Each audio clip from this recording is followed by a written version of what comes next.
I'd like to call to order the workshop of December 2nd, 2019. First, executive session on economic development, North River Road project pursuant to 1 MRSA, Section 405. Do I have a motion? Motion. Motion from Councilor Walker. Do I have a second? Second. Second from Councilor Lasagna. All in favor? Opposed? Abstained? None being. We now stand in executive session by vote of 7-0.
So can you give me that? I now declare the council out of executive session. Thank you. 5. Next, we have an executive session on economic development, Auburn Industrial Park, pursuant to 1 MRSA, Section 405. Do I have a motion? So moved. I have a motion from Councilor Hayes. Do I have a second? Second. Second from Councilor Lasagna. All those in favor? Opposed, abstained, none being. Vote of 6-0. We're now in executive session.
return the council out of executive session. Next on the agenda, we have tax acquired property.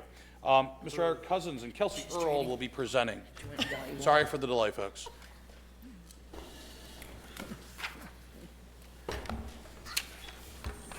Good evening, Mayor and City Council. Kelsey Earl, Executive Assistant to the City Manager, is here with me as well. We've been working together in transitioning the tax acquired properties over to Kelsey in her new role in the manager's office from Jody Driscoll, and wanted to give you an update on the tax acquired properties that have been reviewed by the tax acquired committee, and see if the council would like to schedule these for an actual decision at an upcoming council meeting on disposal. 31 Beck Avenue and 0 Court Street.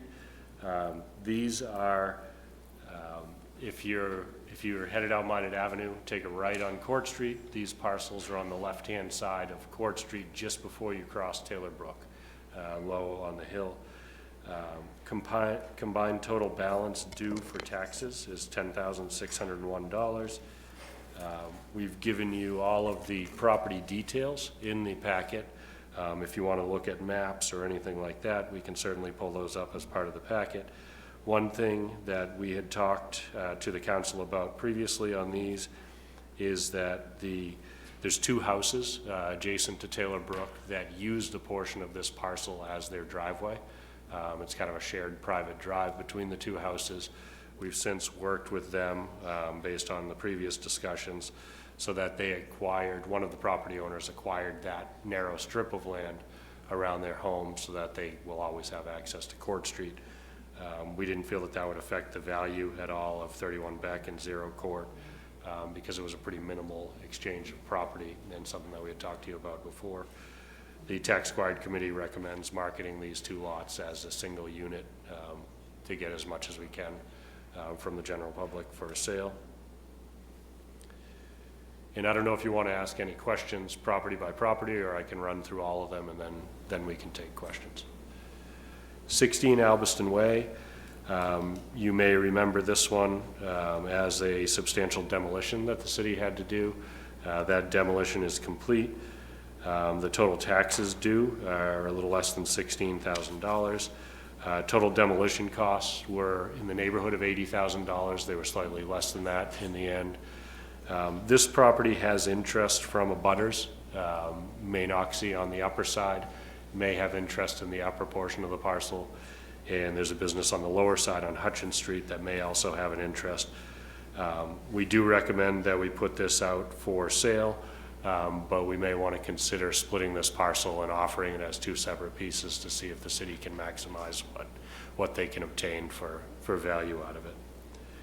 72 Gill Street, total due is over $12,000 in taxes. You have the property details in your packet. We recommend selling this by sealed bid. The city doesn't have any specific purpose for it.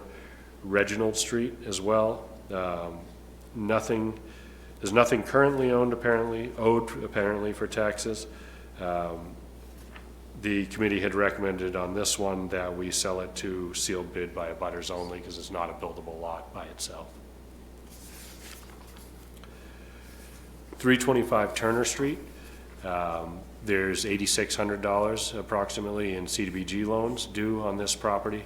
I believe this property was acquired based on the CDBG acquisition and not specifically by tax acquisition, but we don't have a current planned use for the property, and the committee recommended selling it by sealed bid.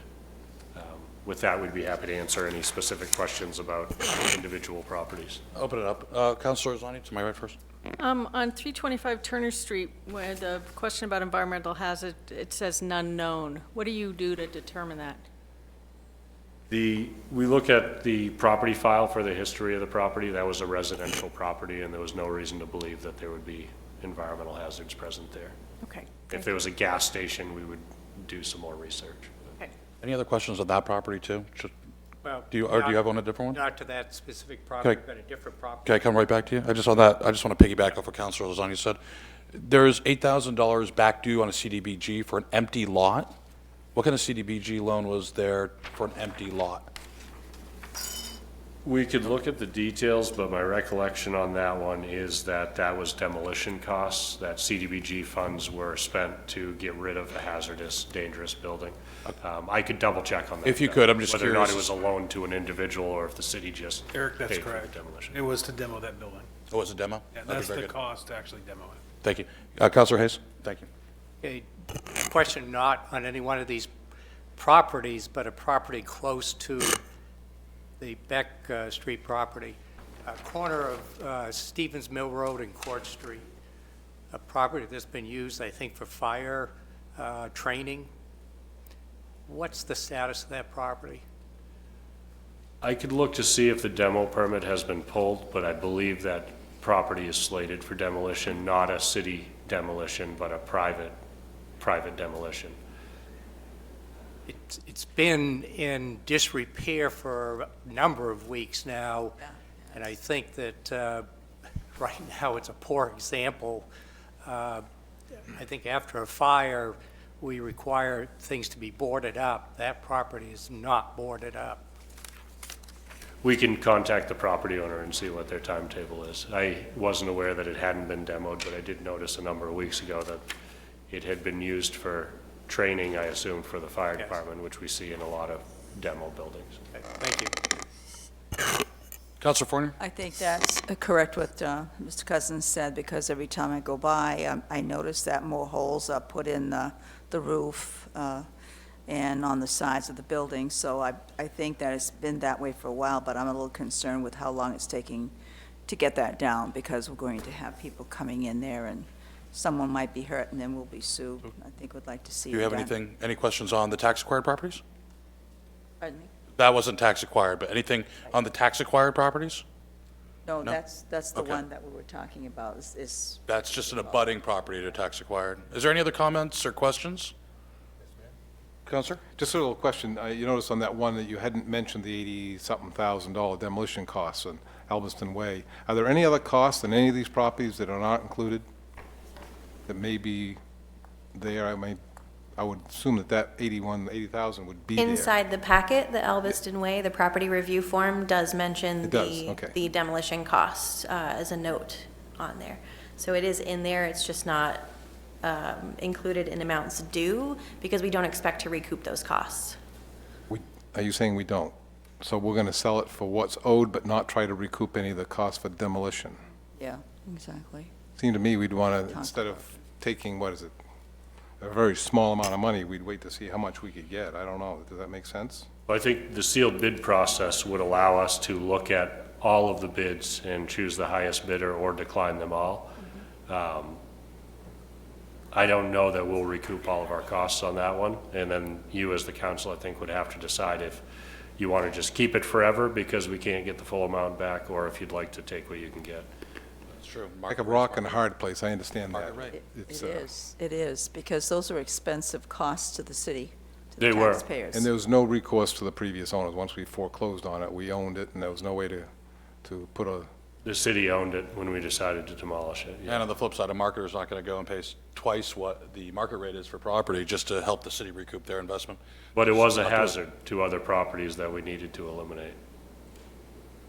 Rock and a hard spot. Are there any other comments? If not, I'd like to thank you very much for your time. Thank you. Thank you. We're going to stand in recess for the next 10 minutes unless, Mr. Manager, do you think you can be done in 5 to 10? Because I can, okay then, very well then. We're going to be, I'll now declare this workshop to be in recess until after the start of the next city council meeting.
I'll now call to order the meeting of December 2nd, 2019. Please join me in the Pledge of Allegiance. To the flag of the United States of America and to the republic for which it stands, one nation, under God, indivisible, with liberty and justice for all. Okay, we're going to pick up, first item on the agenda is the last item on the workshop. And that's going to be basically a review of a proposed agricultural zone ordinance change in the Lake Auburn overlay. City Manager Peter Creighton will be presenting. Thank you, Mr. Mayor, councilors. Eric, I appreciate your assistance.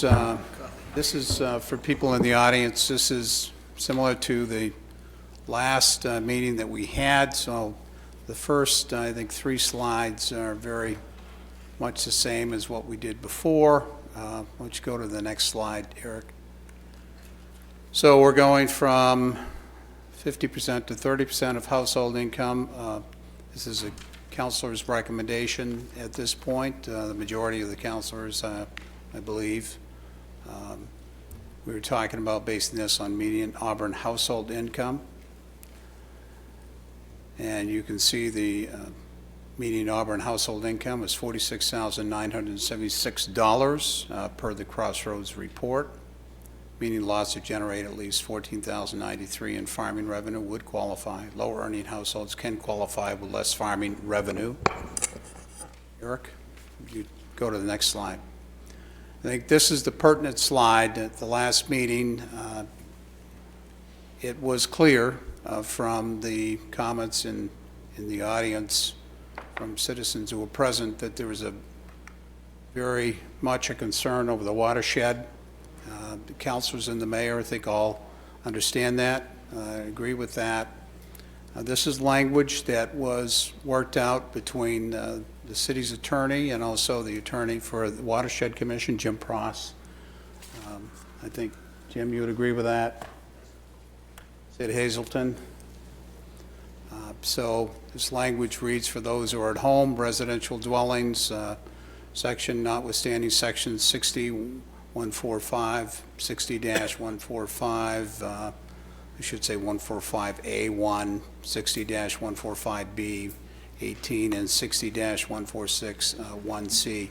One-family detached dwellings are only permitted in the Lake Auburn Watershed District on parcels containing no less than 10 acres, provided that the dwelling is accessory to farming operations and subject to the following restriction: at least 50% of the total annual household income of the farm occupants living in the farm residence will be derived from farm uses.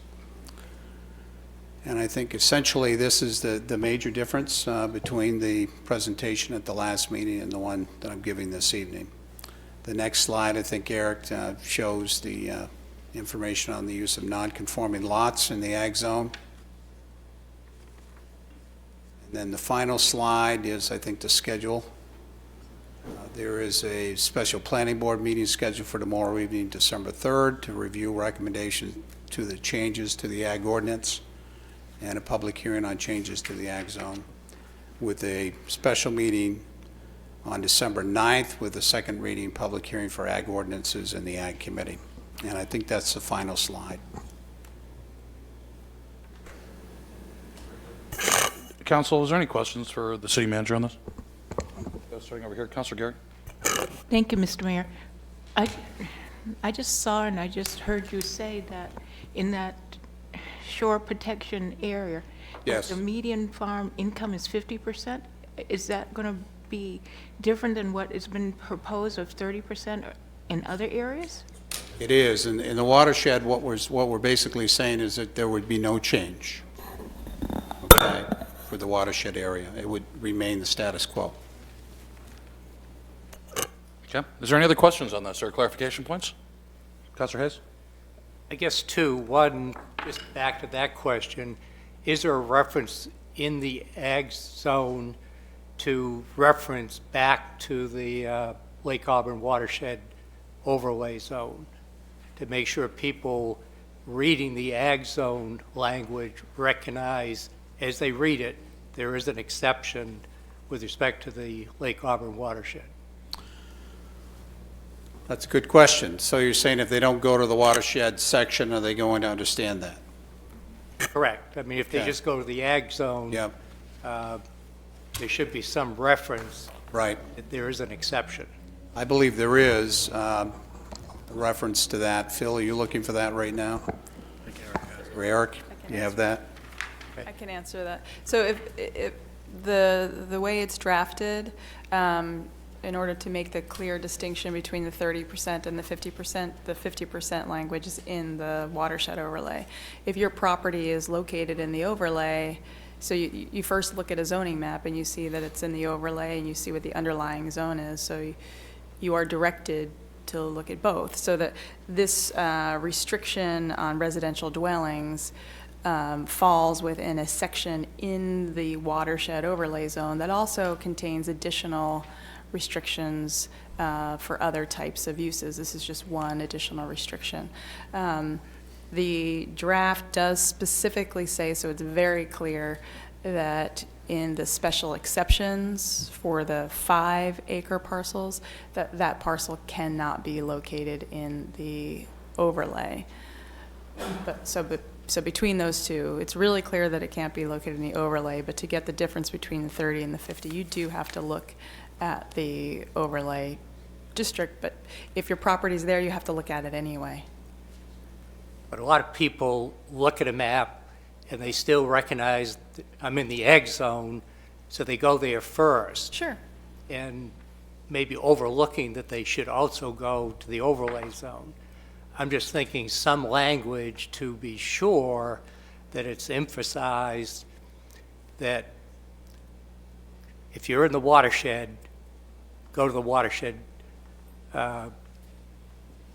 zoning as well.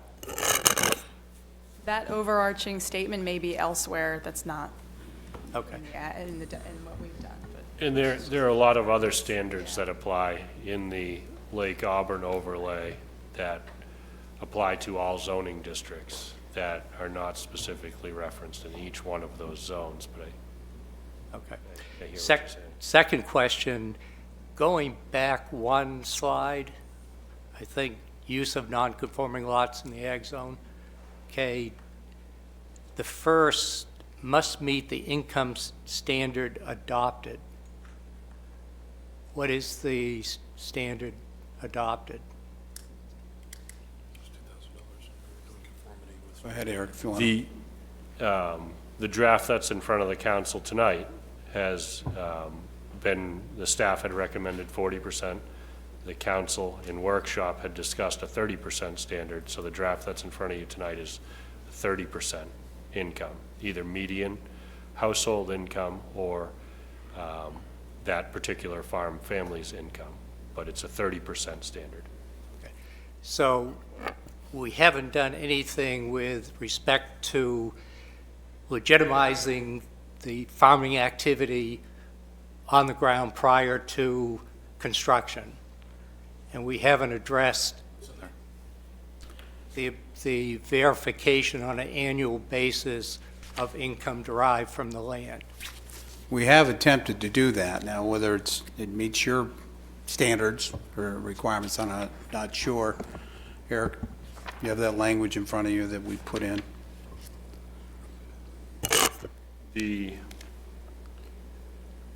We've added that to the special exception uses, that the parcel must contribute to a gross income per year of at least $2,000 per year from the sales value of agricultural products. I don't believe that's in the 2 of the past 5 years. I don't believe that's in the 10-acre plus lots. And there's also some other state conformity too, Counselor Hayes, that talks about farming for 2 years intent before residential building. Okay, I guess that's what I was looking for, specifically indicating the farming activity has to be in place for at least a couple of years prior to any building. That's included in the special exception for lots between 5 and 10 acres, but not for lots over 10 acres. Why not? I didn't think that we had been asked to include it in the over 10-acre lots. I would answer that the reason that it has not been included is based on many workshops that we had with the council. And what we were trying to do is arrive at some consensus with the council, and I think what we have put in the language is what was reflected based on those workshops. We did not get a sense that the majority of the council wanted to have that language. I'll be holding my position unless there's some sort of legitimization and verification procedures in place. I think it's an open-ended, leaving staff with a big burden on their shoulders. If we have this time for questions, and we'll have this as an open motion shortly, and we can have the debate, the finer points during that point. I just don't want to have to repeat comments. Is there any other questions for the city manager this time, or staff, or council? No? Okay, so the overlay portion is done. Thank you very much for your time.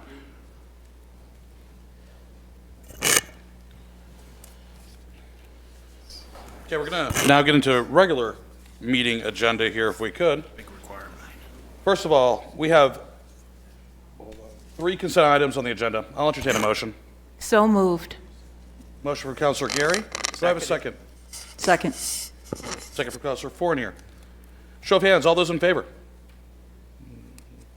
Opposed? Abstain? Vote 601. The 3 consent items pass. Next, we have the minutes of the November 18th, 2019 regular council meeting. Are there any corrections? If not, I'll entertain a motion to approve the minutes of the November 18th, 2019 regular city council meeting. Motion to approve the minutes? Second. I have a motion from Councilor Fournier, a second from Councilor Walker. Show of hands, all those in favor? Opposed? None being. Minutes are approved by a vote of 7-0. Now on to communications, presentations, and recognition. Councilor Lasagna will be giving a presentation tonight along with Mr. Ralph Harder on recycling ad hoc committee update. Just for those watching or in the audience and the council, to remind you all that we formed this council ad hoc committee several months ago, and per its founding, it is supposed to reach out or present to us before the end of the session.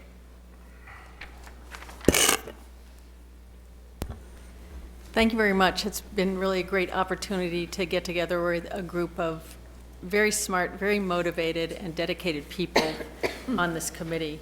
I want to just mention that the people on the committee are myself, Dr. Ralph Harder, Silver Moore Lehman, Rebecca Lloyd, Camille Parrish, Phil Kroll, the assistant city manager, is the staff who is helping with this. And did I miss one person on the committee? I'm sorry. It's your list. What I think we'd like to do right now is just to tell you what we've done so far. And then we have a couple things before you that we would like to get your feedback on. First of all, in looking at the minutes, I can tell you that we've had a lot of meetings that have been really illustrative and that show us how incredibly complicated this issue is. You have no idea what happens with our trash when it leaves your house, whether you're recycling it or not. It's been quite interesting. We met in January to look at the programs, to talk about what is currently there. I'm sorry, you can see the charge that we had. Identify impacts, compare current models, identify costs, and create a public education awareness campaign. We've had 4 meetings. We've had presentations. We've had tours of the Maine Waste to Energy, and we're about to go to Casella. There was a solid waste forum at AvCog, and some of us are going to be participating in a webinar that has to do with recycling. I think it's important to know that we need more time to look at this, although we've had quite a few meetings. Where we want to continue to look at other recycling programs, particularly in South Portland, where they have a full-time person there who is their sustainability coordinator. We want to talk with Eco Maine, that is another organization that is, I think I would say, taking an interesting look at recycling. There's current legislation, LD 1431, that will tell you a little bit more about on waste reduction. Building an awareness campaign. We understand that it's really important because I've been looking at this and I begin to look at my recycling and I'm not sure what to do with it. And I've been paying attention for a long time, I think it's the same for a number of us, to look at something about Gold Star Recycling. What are the things that actually are making money in recycling? We don't know that. Prepare a report for the City Council with recommendations and other potential topics to address food waste and cart a cost-benefit plan. Dr. Harder, do you want to add anything to that? No, I think that's complete. And we're going to talk about we're really here just for the update, to answer any questions, to say what we've done in the short time that we've met. I think the committee was formed in June, but really didn't convene until about a month ago. So we've been busy getting up to speed, as Councilor Lasagna said, with a very complex topic. So we're all encouraged that we're going to make good progress and be able to come to the council with a report. So happy to take any questions. Also, some of my colleagues, our colleagues are in the audience to support us and answer any of your questions. Counselor, Doctor, thank you very much. A little loud today. Is there any questions that we have here, Council? Councilor Fournier? I just have one overlying question, and that is that as you've delved into this and you referred to the, Councilor Lasagna has referred to the bill, the State of Maine bill, are you finding that we're kind of, either are we going down the right path or are we rethinking this whole thing because we realize that we're not doing it correctly? Clearly, the recycling landscape has changed since the, I'm old enough to have been around for the first Earth Day, sorry to say, but where recycling really took off, things have really changed. And, the major thing, I think as you all know, is this China sword policy where China stopped taking U.S. recycling, basically. And so the commodity market for recycling is been in some disarray. Parts of it are recovering. There certainly is still a market for recycling, and there's a reason to continue to recycle, many reasons. And that's part of our charge, is to really assess that and look at the costs, look at other programs that have been successful. And by that, I think a couple of measures of success are both the participation rate, which is the number of citizens that are actually recycling. We had a presentation by the Public Works Director, and Auburn's participation rate has been fairly flat and around 8% over the course of several years. Some communities are up in the 50%. Some of the smaller communities are able to achieve that.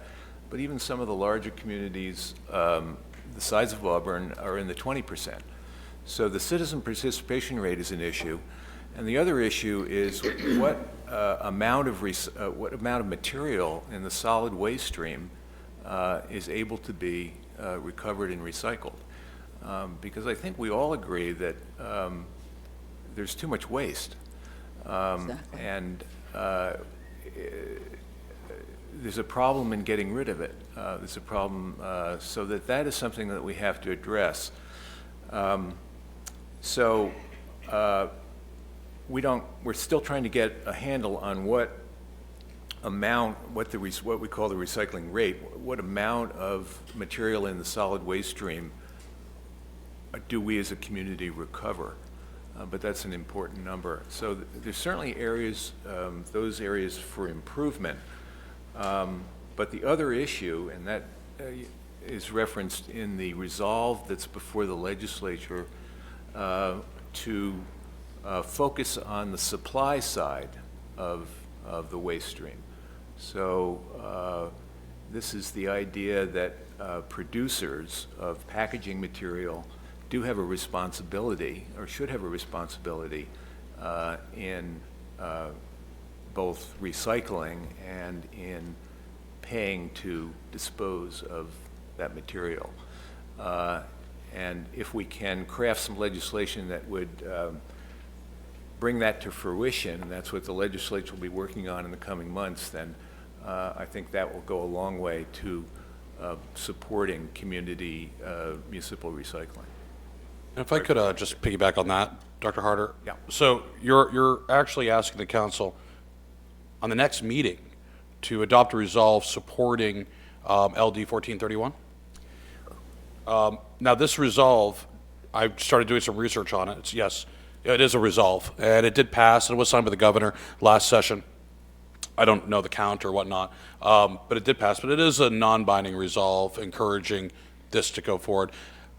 Could you give us just a little bit more info if you have it? If not, schedule a meeting. And here's why. If the council does approve a resolve, and these resolves dictate or are asking state or federal legislative bodies to do anything, need to be well thought out. They need to be well vetted. It's a little bit out of our lane sometimes, maybe not in this case. But I am obligated as a member of Auburn's LPC Legislative Policy Committee, along with the city manager, to go up there and lobby for bills. So I want to make sure that we have all the information we need in order to do an effective job, if that's what the council dictates. So I know we're coming down to crunch time. Is it that crunch time, or do we have a little bit more time? Well, my sense is, and we also are continuing to get up to speed on the resolve and on this effort. We do have a meeting scheduled, or upcoming meeting with the Maine Natural Resources Council, who are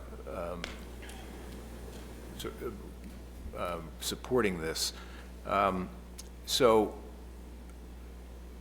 I think my sense of this, and actually Camille Parrish is in the audience, may have more information about this than I do, but my sense of this is these are product laws similar to laws that are on the books now that cover mercury thermometers, fluorescent bulbs, e-waste like computers, cell phones, non-rechargeable batteries, where the producers are actually putting together programs to pay for the recycling of those products. So this is an extension of that, is my sense, and it's something that exists in Canada, and Quebec has a big program like this. And how this would actually be implemented, I think the devil's in the details, and that's what the legislation is that the EPA, the state EPA, by December 16th is supposed to come up with legislative language that then goes to committee to be acted on in the beginning of the year. I think, and just to council, I'd like to get your feedback. I think it might be short-sighted to act in council on a resolution, on a resolve, or supporting potential legislation without seeing what the legislation actually says. I'm sure there's arguments on both sides, but those arguments can't be fully formed until we see the devil in the details. So, and I'm kind of familiar with some of these pass-throughs, if you would, and a lot of the argument is it's an additional consumer tax because the corporations will increase their purchase or their product price in order to cover that kickback. But that might not be the case here. But I want to make sure we get all the innuendo off the table, so to speak, and we have some legality, or excuse me, some guidance. Council, how do you feel about that? Do we want to take this up next Monday, or do we want to push this off until January? Councilor Titus? Thank you, Mr. Mayor. I've had a chance to look at LD 1431, and it's a resolve which we know that isn't the law, and it could change dramatically. What's in the resolve does not necessarily mean that's in the... But there was one concern I already had looking at it, was creating incentives for municipalities and producers to reach predetermined performance goals. Stuff like that I worry about because we don't know what that means. That could mean the incentive is as long as you do pay per throw, then we'll do this for you, back and forth. And so I'm a little bit nervous about supporting just a resolve that has gone to the legislature. They need to look at that, but I don't know that we should support it because that's going to change dramatically. It's obviously going to legislature, it's going to committee, so something's going to happen with this. So I don't think a resolve's going to help any, and I think that really it'd be disingenuous to think, okay, we believe it on faith that this is going to be perfect. Counselor? I don't think we're looking at anything that's going to be perfect. This is a resolve. So it's saying that we support them developing this. If we don't support 1431, say we support a resolve, or we report the effort to help municipalities for recycling and not mention LD 1431, I would be all in favor of that. I mean, I certainly want to support the effort. I'm just not looking at 1431 on the face of it. I would not be willing to say this is it. I think it's also important to think about us as a community and what it means to us to either support this resolve or not support this resolve. I think that, again, decision-making, should it be next Monday, or should we push this back? Right now, I'm hearing from Councilor Titus, correct me if I'm wrong, that he wants to wait until more data's Well, I mean, developed. obviously, this council may not committee? be able to be the one that would do that, because we Well, would have you to would be wait for pushing more off to the information. next- And it'll be but again, it's a new subject for everybody. It's not like we've been working on this for 2 years and we need to resolve it before this council is done. And your It committee's also- doing so far, it looks like they've done a lot of great work already in a short time, so I can't wait to see what the results are in the next 2 or 3 months. And there'll be a lot more information at that time, I would think. Well, we've got till December 16th to decide if we support this or not. There's longer. It's going to be in committee if there's legislation introduced, and the committee's going to do their work. They're going to have public hearings and so forth. So I do believe we have several months before a vote before it'll even be entertained. Probably late February to early March. So at the end of the day, it's all about lobbying for the right piece of legislation. Post-committee, Councilor Gary, you remember the rigmarole order, correct me if I'm wrong. Oh, You've been there. definitely. May I have permission to speak? Please. Have you talked with our local state representatives and our senator and talked with them about the bill, what our intent of your committee is doing? And is there a way that your committee and maybe the mayor could also write a letter of your intent or what direction Auburn wants to go in, and give the committee in Augusta that, your view on recycling and what needs to be done? In other words, instead of just doing resolve, you could work even further by working with your local delegation. And you can know when the hearings are, what the process is, and you guys can go up and testify for bills or even send legislation. I mean, I don't want to blow you out of the water, because I think what you guys have done in such a short time is remarkable. And on the surface, I would support this, but I kind of got to agree we won't have the votes tonight to push this through. Well, this is tonight But I anyway. would be willing to work with you, to work with our delegation to do something.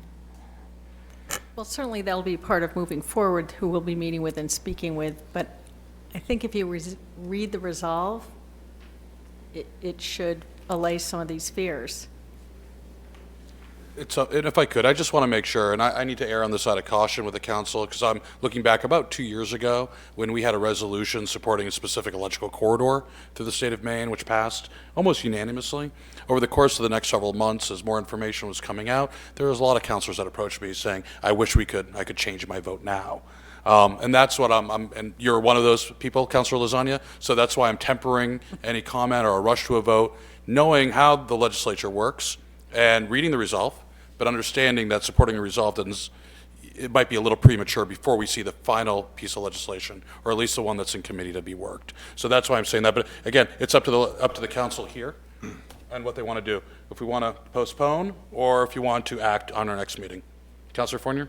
I would like to delay the action just a little bit, not to say that we would not, because I know I will not be in the next, the next meeting perhaps, but you've already done a lot of work on this, and I know that there are many people, many communities that are working on this, and I really appreciate the work you've done. It would be sad to see that you would have to undo and redo a few things, in terms of what your committee is working on. If you find out that the State Department has a firm set of rules and it doesn't apply with what you've done. I know that each community is unique and different, but I would like to make sure that the quality time that you're spending, because this is a lot of time, and you've done a lot in a short amount of time, and I truly appreciate it.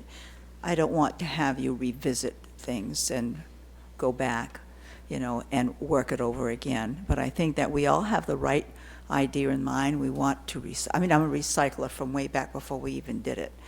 You know, I don't throw anything away, so I don't bring it in, so I won't have to throw it out, you know what I mean? But I do think that if we had a little more time, and just to make sure, I mean, I think of the you know, Marijuana Act, for example. We had the state doing one thing, they were behind the 8 ball, and then we were doing our own thing, and then we did not meet, you know, with guidance from the state early enough. So I just don't want you to have to work any harder than you already are working. But thank you for what you're doing, because I'm totally behind it. General consensus from the council. I know this isn't a standing resolve. First of all, I want to thank all the members of the ad hoc committee. The work it's definitely yeoman's work, and it should continue. I don't believe an action is necessary from our part at this point to continue that extension. That can automatically be granted. Phil? The extension, you will take that action at the next meeting. Very good then. Okay. So I'll come up because we want to make sure that you have the time to do this work.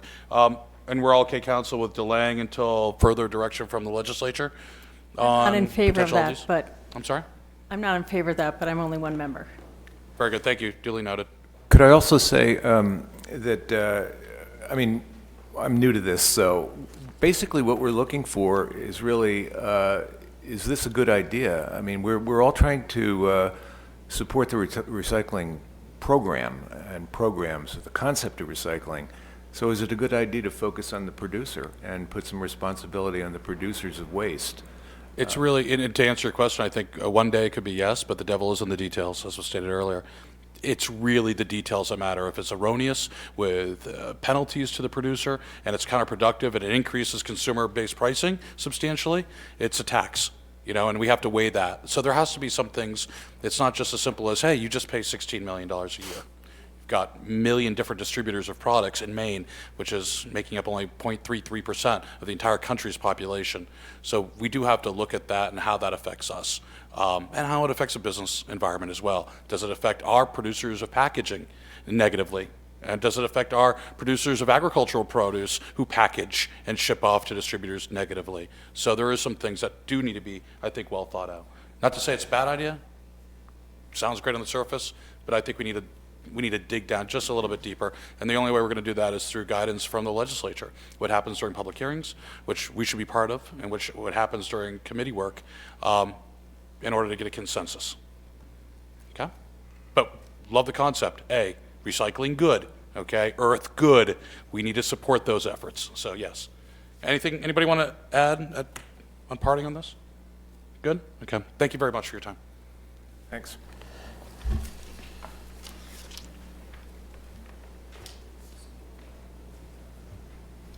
Next, I'm going to open this up to the first open session of the night.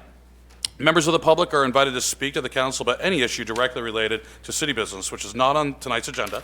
I would ask you to state your name and address, and please limit your comments to 3 minutes. And if you're not familiar, we have a podium there that you can use for your convenience. Is there anybody from the public who would like to speak? None being? Very good. I'll now close this open session.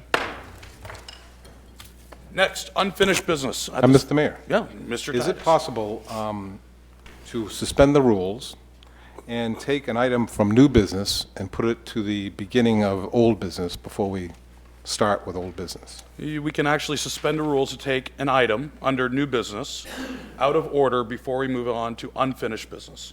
That's what I would like to make a motion that we do, and that would be ordinance number 19-120-2019. That would be amending Chapter 60, Article 7, Division 4, Lake Auburn Watershed Overlay District, Section 60-952 and Section 60-953, first reading. I have a that's my motion on the motion. floor from Councilor Titus to suspend the rules to take item number 1 under new business, ordinance 19-120-2019, out of order before we move on to unfinished business. Do I have a second? Second. I have a second from Councilor Fournier. Okay. All in favor? Opposed? Abstain? Okay. Passes by a vote of abstain. By a vote of 5-1-1.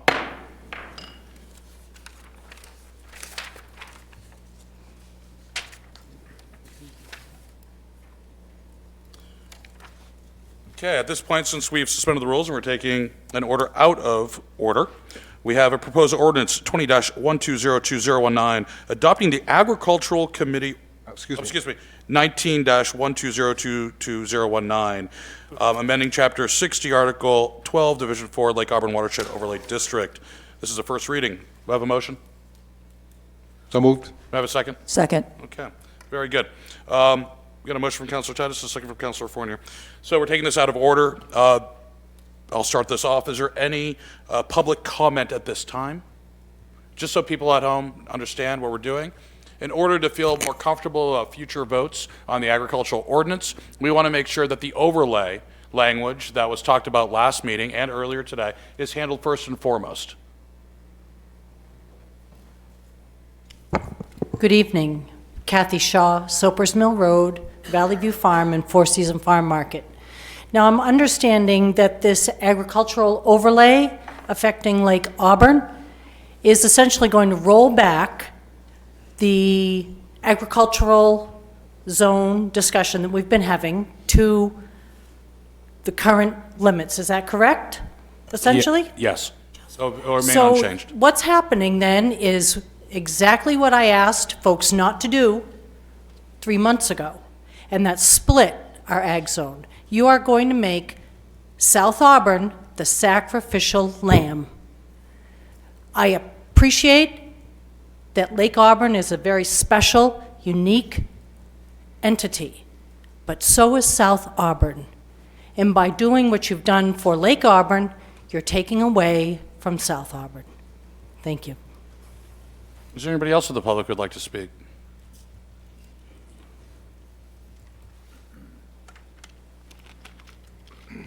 Jim Pross, Auburn, Maine, Hersey Hill Road. Just wanted to step forward on behalf of the Lake Auburn Watershed Protection Commission and voice the organization's support for the proposed addition of this language to the Lake Auburn Watershed Overlay District.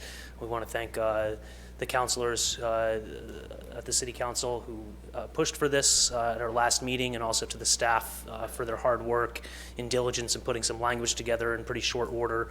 We recognize that this has been an important initiative for the City of Auburn and for this council particularly, so we do appreciate the fact that this has been a priority for the city over the last couple of weeks especially, and just wanted to make sure that you were aware of our appreciation that this language is being considered. Thank you. For the record, I did support it as well.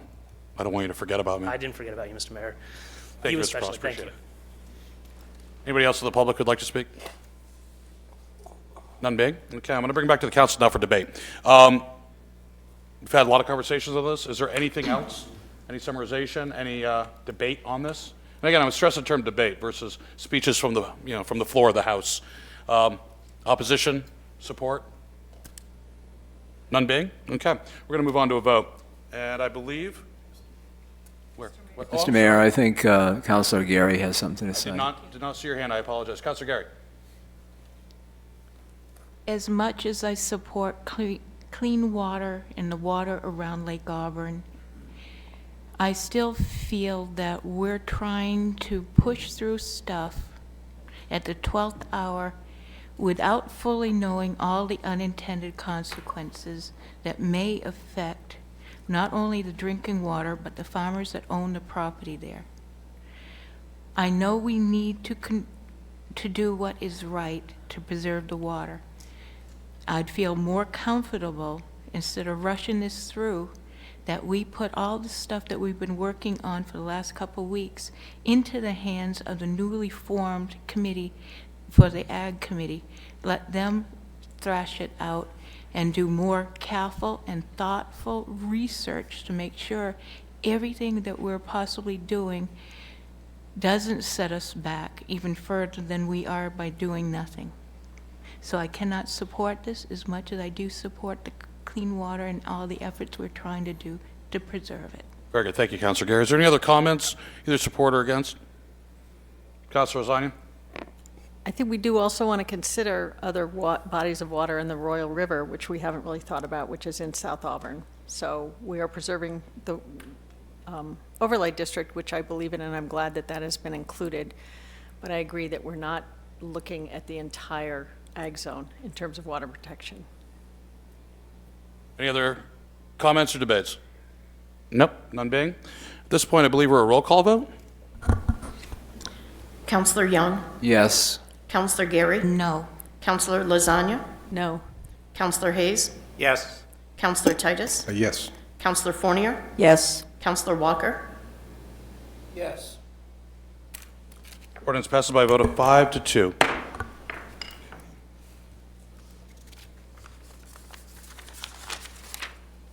We're going to go back now and start with unfinished business.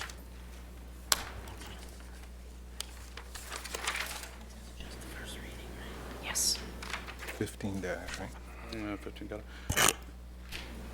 Next we have proposed ordinance 15-10212019, amending Chapter 60, Article 12, Division 5, Shoreland Overlay District, Section 60-1003. This is a public hearing and its second reading. I'll entertain a motion at this time. So moved.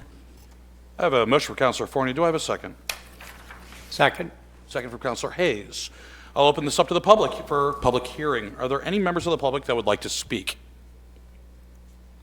None being. I'll bring it back to the council. Any debate? None being? Okay. We are going to ask the clerk for a roll call vote. Counselor Young, Yes. Counselor Gary, Yes. Counselor Lasagna, Yes. Counselor Hayes, Yes. Counselor Titus, Yes. Counselor Fournier, Yes. Counselor Walker, Yes. Order passes by a vote of 7-0. Next, we have proposed ordinance 16-111-82019, amending Chapter 60, Section 60-2, definitions in the Agricultural and Resource Protection District. This is the first reading. I'll entertain a motion. So moved. I have a motion for Councilor Fournier. Do I have a second? Second? Second from Councilor Titus. I'm going to open this up to the public for comment. Are there any members of the public that would like to speak? None being, I'll bring it back to the council for debate. Again, debate versus floor speech. I think everybody's, thought process is, all kind of weaving into one because this is several different sections of the same topic. Is there anybody that would like to speak in either opposition or support of this ordinance change? Councilor Gary. Thank you, Mr. Mayor. Again, for the previous things I've stated, I think we're trying to rush through something without giving thoughtful consideration, even though our staff has worked their butts off to get us to the point that we have been. I still think that we should listen to the reports of the study we had commissioned, as well as the different committees that you have chaired one, that we form this Ag Commission to look at all these things so that they can take in consideration all the unintended consequences. From what I'm understanding, even the 30% is going to be a hardship for those that live in the Ag zone to be able to do much of anything to generate an income, to build up their farms, to get the equipment that they may need. So I'm regretting to say that I will not support this legislation. Thank you. Are you having flashbacks to the House when you served, legislation or ordinance? Yes. It happens. It happens. Thank you. Is there anybody else? Any other comments? Debate? Mr. Mayor? Councilor Young. Yeah, we divided these up into three parts. And 16, for the people at home that may not have the ordinance in front of them, this is the one that only deals with the income, not the exceptions, pretty much the 10-acre lots.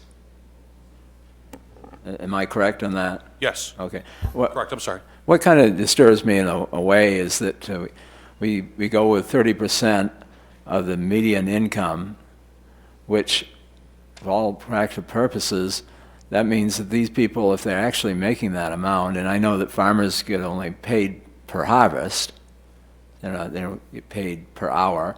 They may have chickens or whatever, and they harvest the eggs, and they have year-round income from that.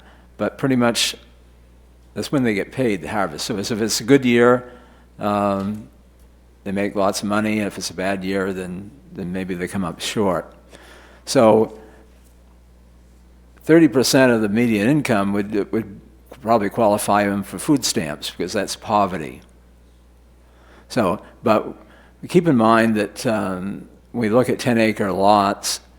It's kind of hard for me to believe that anybody can make a living on 10 acres, because they used to say that people that had 100-acre lots, you had to have more land each year just to keep where you are, or you're falling behind. Of course, maybe there are better farming practices and such. People came 100 years or more ago from Canada and came down because they're had big families and their farms were being divided and divided and divided, so they couldn't really make any living on farming anymore, so they came down here and worked in the factories and such. And then 100 years later from that, in 1962, we passed this protective zone for farming to preserve, to make sure we'd always have it. I guess maybe we're thinking about what happened in Canada. We didn't want to have it repeat here and stop it. It's kind of hard for us to compete with the Midwest, where they have flat land and they can put up big farms, corporate farms, and they can produce, and they have their fixed cost of their tractors and such. But you have to have that same type of equipment, even if you have 10 acres of land. So we realize that, I realize that if somebody's farming with 10 acres, they probably have another job. They're probably a carpenter or a plumber, or maybe they teach school or whatever. And so when we came up with this plan of 50% of your income, of household income, that means you either had to be destitute to come up with that type of thing, not making much money, or if you had another job, you didn't qualify. So I think the compromise of 30% of the median income is probably fair, keeping in mind that probably that person that's doing the farming also has another form of income. And if what we're trying to accomplish here is have locally grown food, then maybe that's a fair compromise. But it pits one thing against the other. Mistrust, somebody that's a lawyer or an attorney, he wants to do some farming, and if he can handle 2 jobs, I mean, I had 4 jobs at one time. I mean, it's not 4 cents of income, 2 full-time jobs and 2 side hustles. You keep yourself pretty busy, and you're always running on to the next job, and there's not much time to catch your breath. I don't think we should discriminate against people if they want to do these side hustles or hold down 2 full-time jobs if that's what they want to do. But I think it's probably that second job that they have is probably what provides them the revenue and the revenue stream to farm, because they probably really enjoy farming. They get some fulfillment out of it. And sometimes people don't get fulfillment out of their regular job, even though they command a good income. So I think this is pretty much what we're debating here. Should a person that has another job also be able to farm? And what is those standards, what's those income guidelines that we're supposed to have to justify that, to build a house and to farm where you live? Because you could farm and live someplace else, and a lot of people do. I've talked to many farmers, and they own goods like number of acres in 3 different municipalities. I think I would take a chance and have faith that people will produce food in a reasonable amount, and that's what we've been debating, whether they should have that right to live on their land or not live on their land.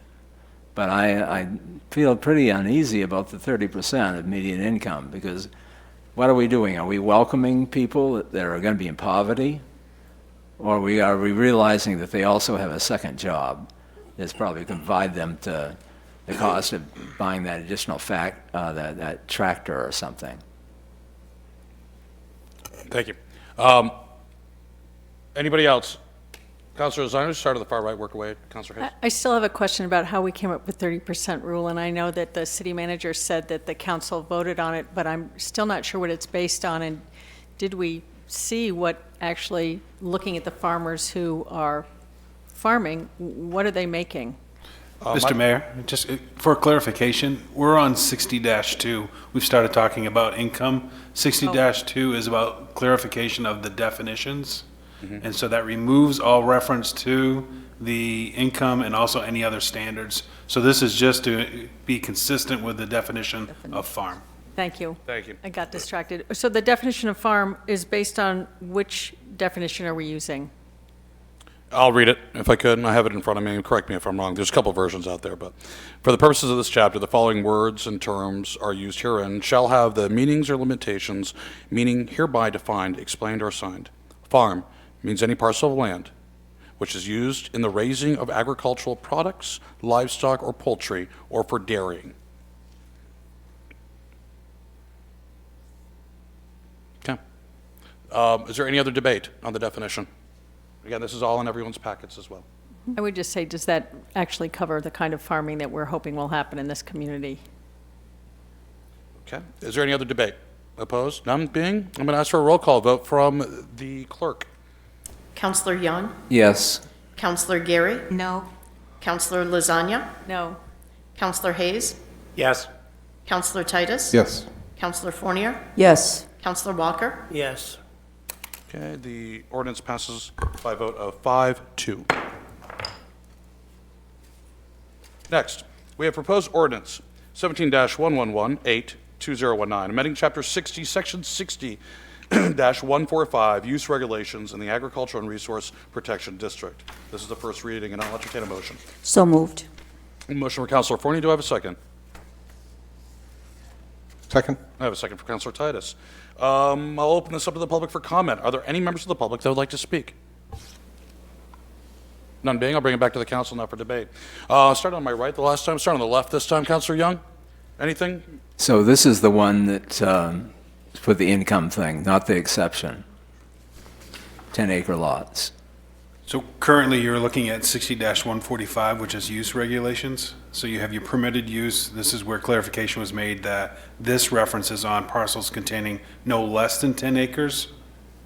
And then as it moves down, you'll see where the income change under bullet A has been changed to include the 30%, as well as the median income.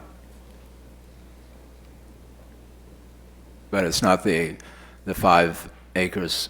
No, That is not in this. So That that's- would be your next order. Very good. I'll open this up to the council for debate. Or any more clarification needed? None being? Okay, debate? Oh, Counselor, you should be, you're up here enough. Eric Council Cousins. Sorry. Phil, I think this does include both the permitted use and the special exception under use regulations. Yes, I'm sorry, you're correct. Well, the Yes. next one says dimensional regulations. It says dimensional. The next I'll one. bring it back to the council again for debate. So they're not divided? They're mentioned, and then the next one talks specifically about a course of action. So it's mentioned in here. If Mr. Cousins, if you want to come along with council and just highlight the changes and not go in, please, in detail on the red lines, stuff that's been omitted. I don't want to complicate the matter. So the use regulations have two parts. The permitted uses are the farms over 10 acres. The income standard essentially changes from 50% of household income to 30% of either household income or Auburn's median income. And then this number 18 that's displayed on the screen is the special exception uses for farms that are more than 5 acres but less than 10 acres. And this adds some additional standards that would be reviewed by the Agricultural Committee as part of that review before it goes to the Planning Board. It does change the income from 50% of household to 30% of household or Auburn median. And then it requires a review by the Agricultural Committee that will be in front of you to form later tonight, that it meet these other 4 standards, that the applicant has provided a farm business plan that appears to be feasible, and if implemented will meet the definition of a farm. The parcel can reasonably accommodate the proposed farm, and the applicant shall demonstrate a commitment to the proposed farm use. And this was This was changed based on feedback last time, that they show the $2,000 farm income for at least 2 out of the last 5 years. That the committee believes the residents will be accessory to farming, and that, to be very clear, in the Lake Auburn watershed, that you can't apply for this exception for lots less than 10 acres. The Councilor Hayes, that speaks towards your earlier question. Councilor Hayes? Just a. With respect to the $2,000? Yeah, Working farm for correct, 2 years. and utilizing the Agricultural Committee, Advisory Committee, in order to verify that these exemptions, or excuse me, these criteria have been met. Okay. Thank you very much for that. You might want to hang tight. Okay. Debate. Opposed? I'm not in favor of it lumping in together. I'm not in favor of the 5-acre lots, exceptions. Okay, if I can give some instruction to the council too. We do have sections in ordinance, of course. These were, if any changes need to be made, they need to be done through a motion, seconded, and then obviously, hopefully approved by legal, and then acted on and voted on. So, council does have options during this I move process. to strike the exception clause of 5 acres. So Councilor Young, you make a motion to exclude the clause governing lots, the special exemptions for any lots under 10 acres. Well, I particularly don't like the 5. I would prefer 6. Okay, so right now we have it, so it's anything under 10 acres, okay? By default, the minimum would be 5. You want to change that to a special exemption to be authorized on lots between 10 and 6 acres. Yes. I have a motion on the floor from from Councilor Young, changing the minimum standards for exemption for under 10 acres but greater than 6. Do I have a second? Seconded. I have a second from Councilor Hayes. Okay. Conversation on this? And I seconded it because I think there was discussion at our last meeting that if we go by the state standard, we talk about 5 tillable acres or 5 acres devoted to pasture, whatever. Without going to 6, there's no room for construction of a residence. So I think 6 is the minimum in order to get a house onto the parcel. I think it was 5 contiguous acres is. But you just have to have your house lot. So that would by default mean more than 5. Right. I'm just trying to find. Okay, staff, any clarification needed on this motion before I bring this to a vote? I just want to make sure. It seems like the only word you're changing is what I've highlighted here, which is greater, which would mean what you're implying is that it would be greater than 6. Currently, it is greater than 5, which But less than is 10. closer to 6. Correct, so that would be cleaner language, one word instead of adding something. So currently, the motion would be to change that greater than 5 to greater than 6. Is there any other debate on this topic? If not, I'm going to bring it to a vote. All those in favor of the motion on the floor to change the size requirements to greater than 6 versus greater than 5, please raise your hand. All opposed? The motion fails by a vote of 3-4. Okay, moving on. Any other debate? If not, I'm going to close debate and ask for a roll call vote. Oh, Councilor Gary, got to just lift it just a little bit higher. My peripheral's not working. Thank you, Mr. Mayor. As stated previously, for these ordinances that are coming before of us, because of the stated reasons, I will not be supporting this. Because we've been changing stuff and we don't know all of the unintended consequences. All this information, all these ordinance changes, everything that we've done in the last month or 2 that staff has kindly worked on should be all referred to the newly formed Ag Commission, let them review it, digest it, and find out what some of the unintended consequences are. I don't feel good doing half-ended ordinance writing as this. Very good, thank you. I just want to come back to Councilor Young in your previous motion just for a second. By default, if you have to have 5 contiguous acres under development and you're going to have a house lot, in practical purposes, it does mean you have to have more than 5 or 6 or more. It does excuse say me. more than 6, more than 5. Yes. but if Greater you- than 5, which Greater than means 5, 6. but if you look at some of the requirements for non-conforming lots, it's to have 5 acres under. Right. Which you can't do that in the footprint of your home. So it does say that, it does say that. It does further on. So by default, in other words, Counselor Young, it does, force the upper threshold, if you would, or the lower threshold up. Okay? Any other debate? None being? Counselor? I have a question, I guess, towards staff. If somebody out in a rural area puts in a road and they build it to city standard, and it's built to that city standard, is the city required to accept that road?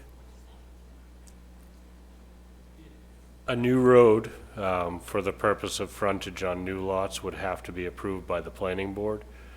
But if it meets the city standards, then it is presumed that the city would accept it after approval by the planning board. Then comes the city council, though, correct? Comes to city council for acceptance, but that decision is generally based on whether or not it meets the city standards at that point. If we don't want new roads, we should make it clear in the ordinance so somebody doesn't go through that whole process of building and then not have it accepted even when it does meet. So city somebody standards. could come to the city and request to build a road to city standard? In any zoning district, yes. So if somebody does such and has hundreds of acres of land in the ag zone, and they put a road in, theoretically, say 100 acres then could become 10-acre parcels?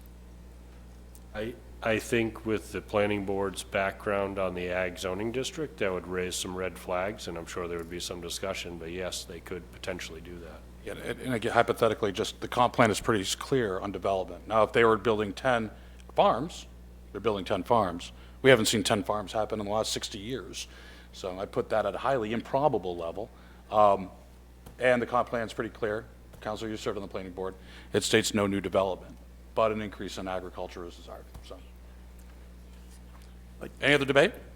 But just to follow on a little bit, just going back to when the mayor's ad hoc committee was done, amendments were then sent to the planning board. Planning board came back and found that at that time, the suggested amendments did not meet the comprehensive plan review.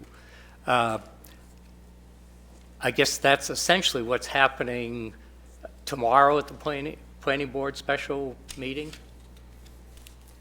with respect to what we're voting on tonight? I'll turn this over to staff.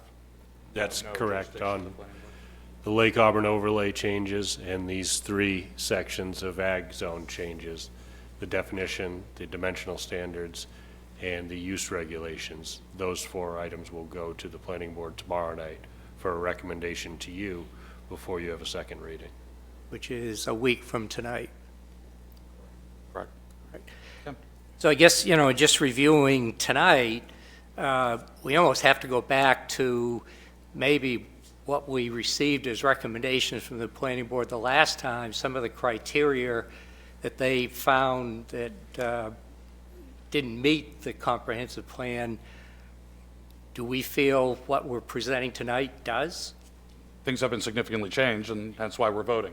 And that's how we're going to tell whether or not you feel those changes are made. If you look back and read the packets, Counselor Bob, or Counselor Hayes, excuse me, Counselor Bob, talking to my niece a lot with cartoons, long story. But if you look back at it, you'll see that those recommendations by legal and the planning board were changed. They were accepted, and those no longer appear. The only thing that's hard is, as you mentioned earlier, our current ordinance with regards to compliance. And how do you gauge compliance? And we talked about that in the hypothetical scenario of an LLC being formed in order to generate income and build farm residence on a lot is perfectly acceptable. Nobody's done it. But it could be done if someone really wanted to circumvent the ordinance, or at least comply with the ordinance, if not comply with the letter of it. I'll make one other comment. I guess in, looking back, and I didn't bring it up, and I fault myself for not suggesting it, but when the planning board came back with their recommendations, it seems to me that this whole dialogue, this whole process really should have been a planning board function. I think when it came back from the planning board, I think at that point in time, we should have sent it back to the planning board for their deliberation. If you remember, the planning board did send it back to us saying, we need to know what you want to do. So we could keep sending it back and forth, but everybody was afraid to make a decision. So, and that came back to us with their recommendation of what would the city council like to see happen.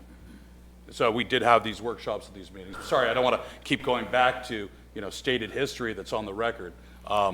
If we do that, we'll never get forward as a city. So, is there any other debate on this? None being, I'm going to ask for a roll call vote. Counselor Young? Yes. Counselor Gary? No. Counselor Lasagna? No. Counselor Hayes? No. Counselor Titus? Yes. Counselor Fournier? Yes. Counselor Walker? Yes. Ordinance passes by a vote of 4-3.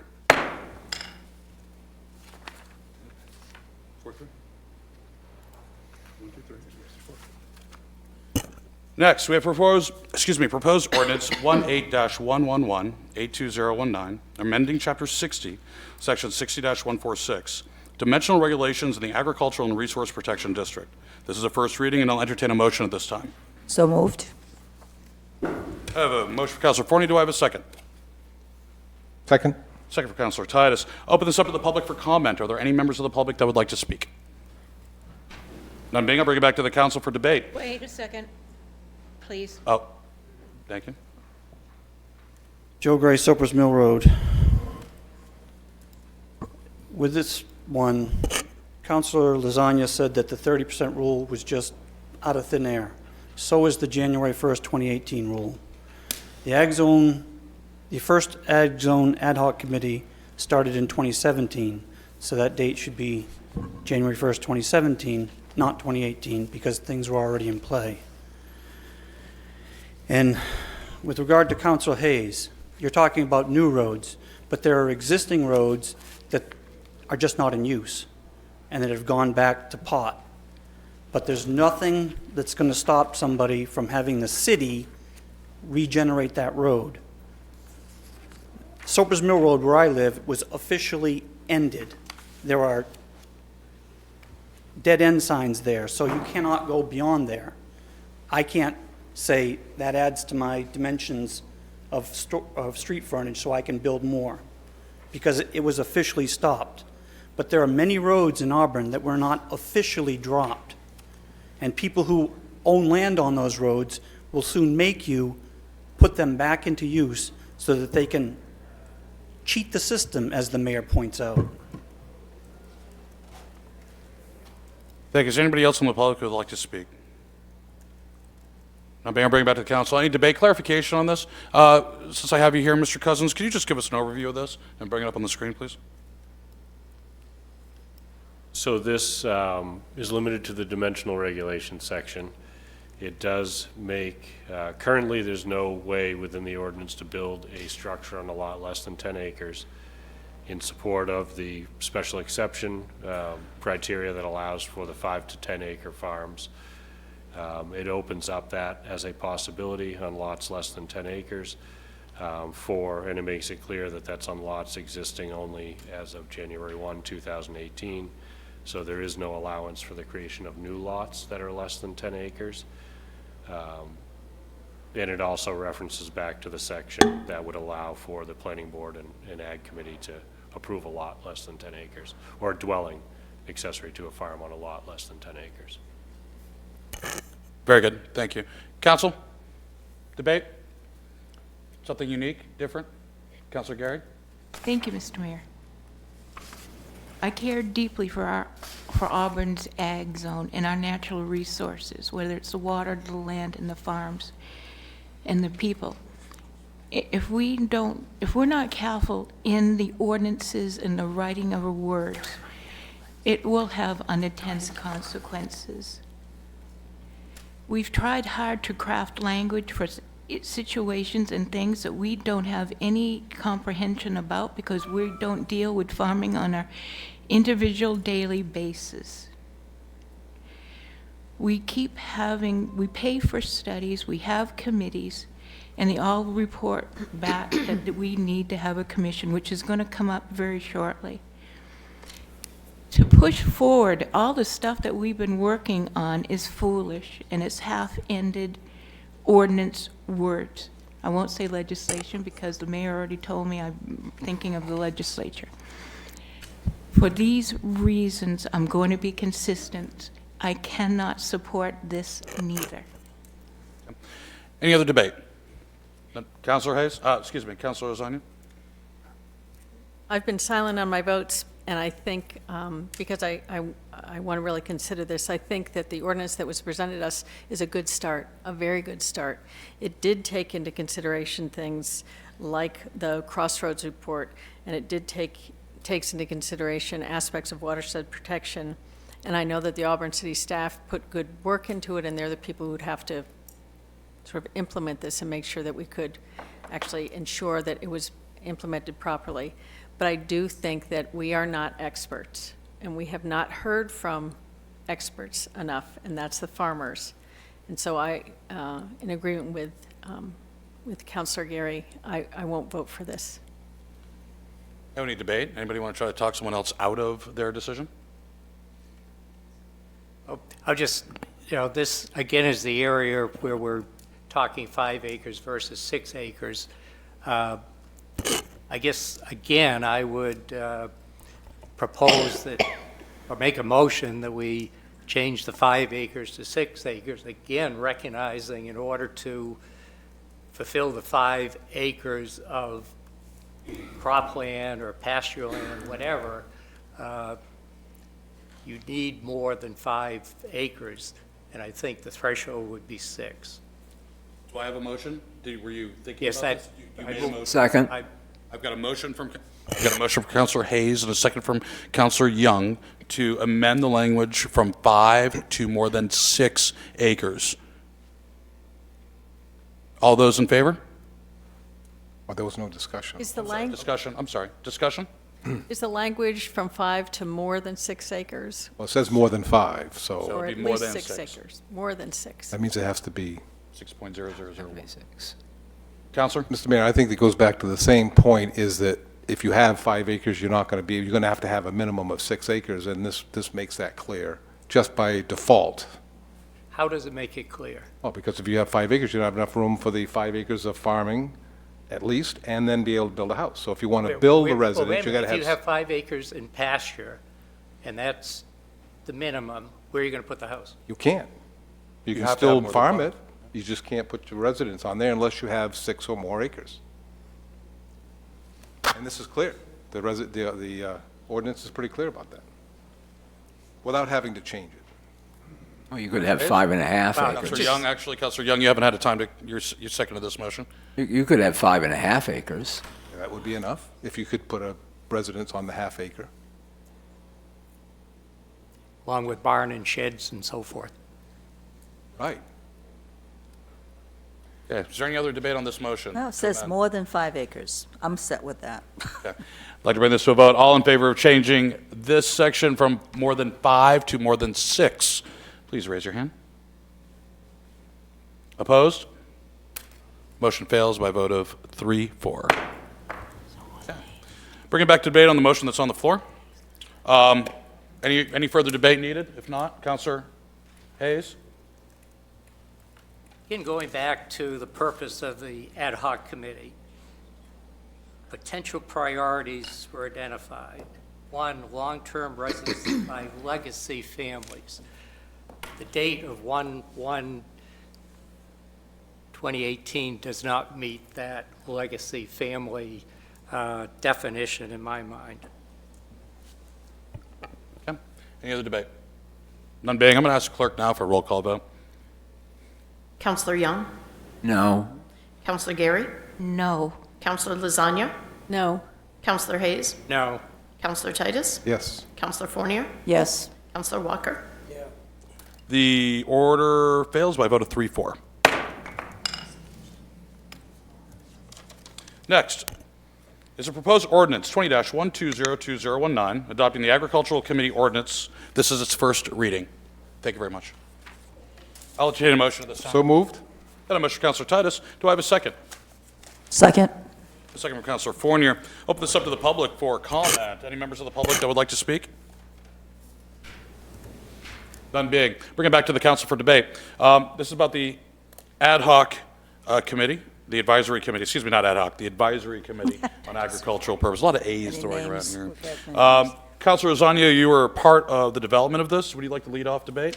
Sure. I think that there's good information here, but I don't think that the, as written, that it's very sharp. For example, in the opening purpose, it talks about the ongoing needs of protecting / promoting farms, which to me gives you an either or, and I think it should say and. There are other issues like that throughout it. I think it needs to go through another reworking to sharpen it.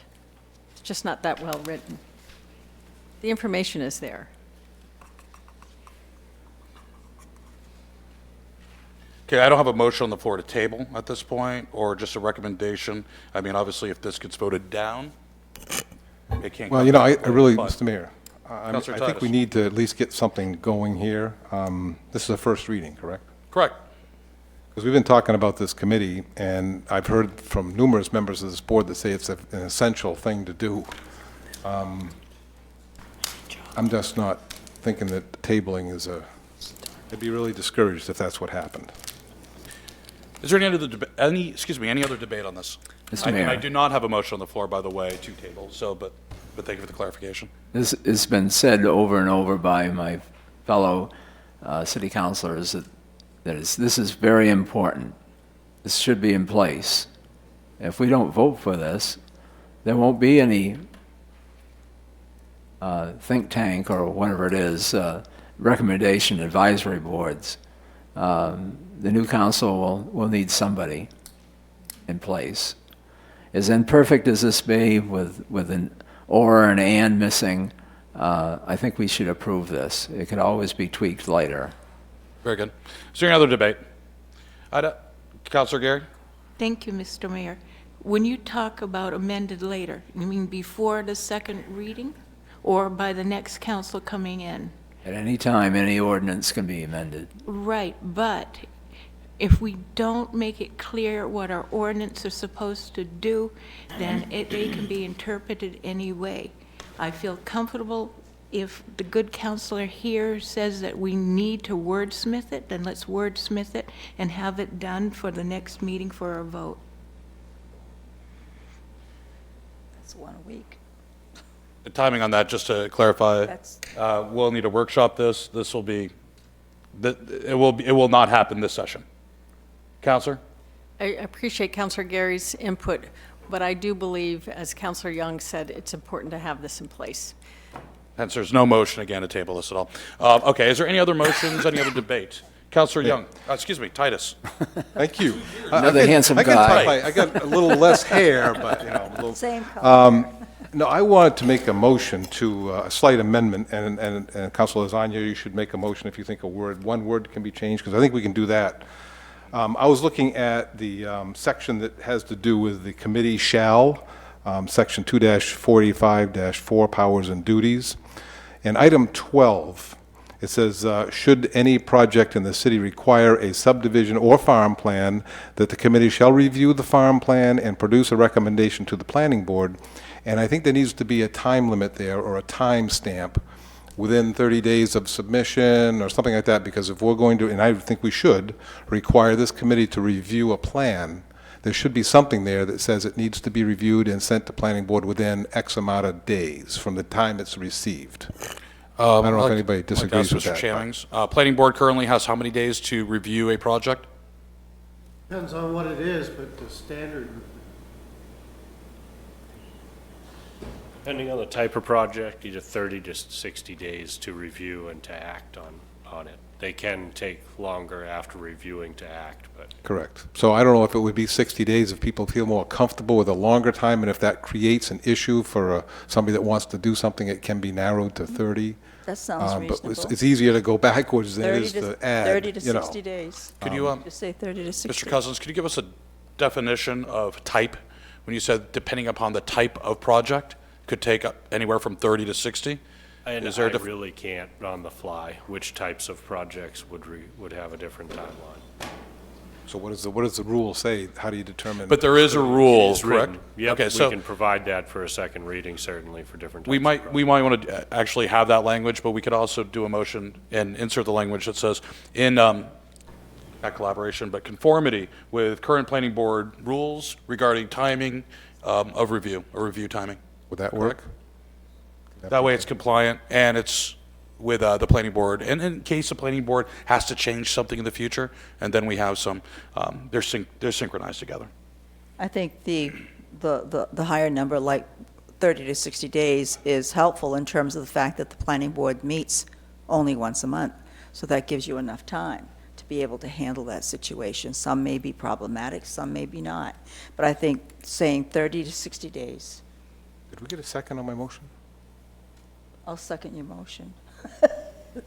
Got a motion from We Councilor should have Titus, been which has talking been about seconded. till we got a second. Thank you. Seconded by Councilor Fournier. We're getting into this, that's why. I have a motion on the floor right now to add 30 to 60 days as a time frame for action with the Agriculture Advisory Commission. Any other debate on this? No? I'll bring it up to a vote. All those in favor of adding that language, to have 30 to 60 days? Opposed? None being? Language is added by a vote of 7-0. Okay. Continuing, is there any other motions or debate on this? If not, I'm going to ask for the clerk for a vote. None being? Like a roll call vote, please? Counselor Young? Yes. Counselor Gary? I Counselor, said yes. okay. Counselor Lasagna? Yes. Counselor Hayes? Yes. Counselor Titus? Yes. Counselor Fournier? Yes. Counselor Walker? Yes. The ordinance passes by a vote of 7-0. Okay. We're going to be moving along. Next, we have a resolve supporting the proposed public arts plan. I'll entertain a motion at this time. So moved? Seconded. Councilor Lasagna, seconded by Councilor Hayes. Open this up to the public. Are there any members of the public that would like to speak? None being? Okay, I'm going to bring back to the council. Council, any debate? Councilor Gary? Thank you, Mr. Mayor. I support the arts. I'm going to vote for this, but even though it's a grant and it's a 3-year process, I still would like to see the group sunset after the 3 years and not continue on. They can always come back to us if we need to put them in motion like any of our standing committees that we have with Lewiston. Because right now we have a lot of full, hard, set in stone committees and things that we share with Lewiston that we need to review and go through to find out if they're relevant or not. And if they're not relevant, either change their mission statement and with mutual agreement abolish them if they are no longer necessary. I do not want to set something in motion that's like a cat with 9 lives. As much as I do support the arts, and I think this is a great project. Councilor Lasagna? Just in the makeup of it, they don't mention that they are requiring an artist to be on the committee. They have, each city council gets to put somebody on there, each person, each school committee gets to put somebody on there, but there's no specifying, say, that somebody should be an artist. It's a pretty broad statement. I mean, I consider myself an artist. I don't think anyone else in the country would. Just be saying, honest. Considering when we were talking about the Ag Committee, the importance of having people who are experts in certain areas on that to be able to make some decisions. I think there are. I think there's a lot of folks that are, if you look at it in detail, there's people from arts committees, councils that are either connoisseurs of art or might be artists. I know I will avail myself to, upon any further recommendations of this committee, make sure that we have someone that's a subject matter It was expert. just a question to make sure that it was foregrounded. Is there any other comment or debate? Councilor Gary? Mr. Mayor, I would like to make a motion to amend this to say that it will sunset at the end of 3 years, and they need to come back and give us a full report of what they've been doing. And if it is necessary for them to continue, then that council at that time can authorize them to continue on. So if I could, I have a motion on the floor right now. I'm going to try to condense this. Correct me Yes. if I missed your point. I have a motion on the floor by Councilor Gary to make this committee sunset within 3 years of date of acceptance, unless the committee comes back to the future city council and asks for an extension. Second the motion. And a second from Councilor Young on this. I'm going to ask Sue. Sue, did you capture all that information correctly? Yeah. Very good. Okay, debate? There's, Councilor? Yeah, I just want to, what this is not necessarily a committee that this city is authorizing. This is a resolve that we're supporting an independent committee who's received a grant to do something in the Twin Cities. So we can put it in our resolve to tell them, well, please only do it for 3 years, but that's only saying a suggestion. A resolve is a suggestion. These folks have the right to exist as long as they have grant money coming in. I don't think any reason. Now, if this is a committee of the city, and we as a council were starting up our own committee, I can understand that. But this group is independent. They can do as they please with the grant money that they have, with our support and our suggestions. So I don't know that sunsetting is an appropriate thing, first of all. And I'd just soon have them around for many, many years to come if they're going to be offering suggestions and helping us with our arts efforts. That's just my opinion. I agree. Okay. Any other debate? Councilor Gary? Thank you, Mr. Mayor. Point of information, they're also going to be setting up a PAC, which... Their own group, yeah, it's their Yes, own independent group. Right. So it's still, by your own words, it could eventually, before those 3 years, come back to us and evolve into a full-fledged committee.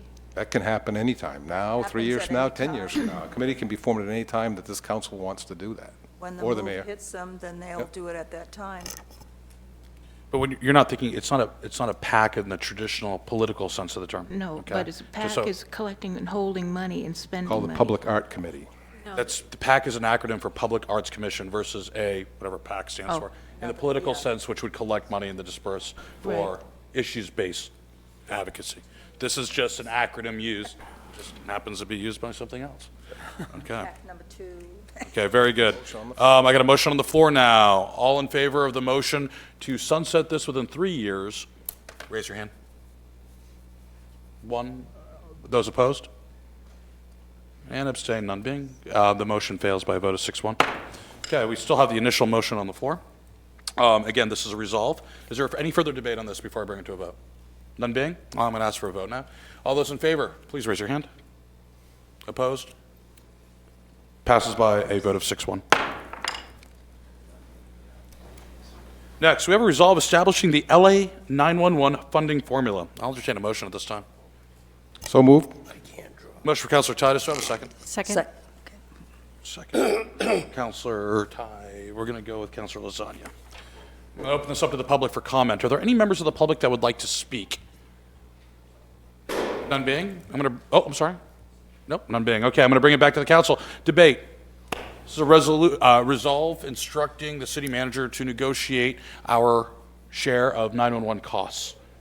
Councilor Mayor, Titus. thank you. I'm pleased to see that this resolve has come forward. I have been one of many councilors in the past, and I have many citizens that I speak with as well, that we need to review certain agreements and things that have been done, interlocal agreements that we've had in place for a long time. This one's been in place for a very long time, since its inception. And at the time, it saved the cities, both cities, money by coming together and forming, a collective, a co-op, as it were.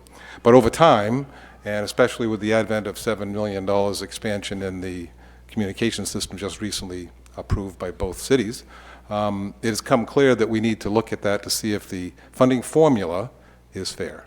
And if you read the resolve, you know that we've done some research. I thank staff for that, to see what other communities have been doing, and most communities have some sort of a funding formula that's based on either usage or population or something. So I am fully and 100% in support of our city manager doing this. I think it starts a very important dialogue. I hope nobody takes offense to it. I think it's really a matter of fairness and equity rather, in how we do business. So I am 100% in favor of this, and I'm very pleased to see the process starting. Okay, very good. Any other debate, questions? Yes, no?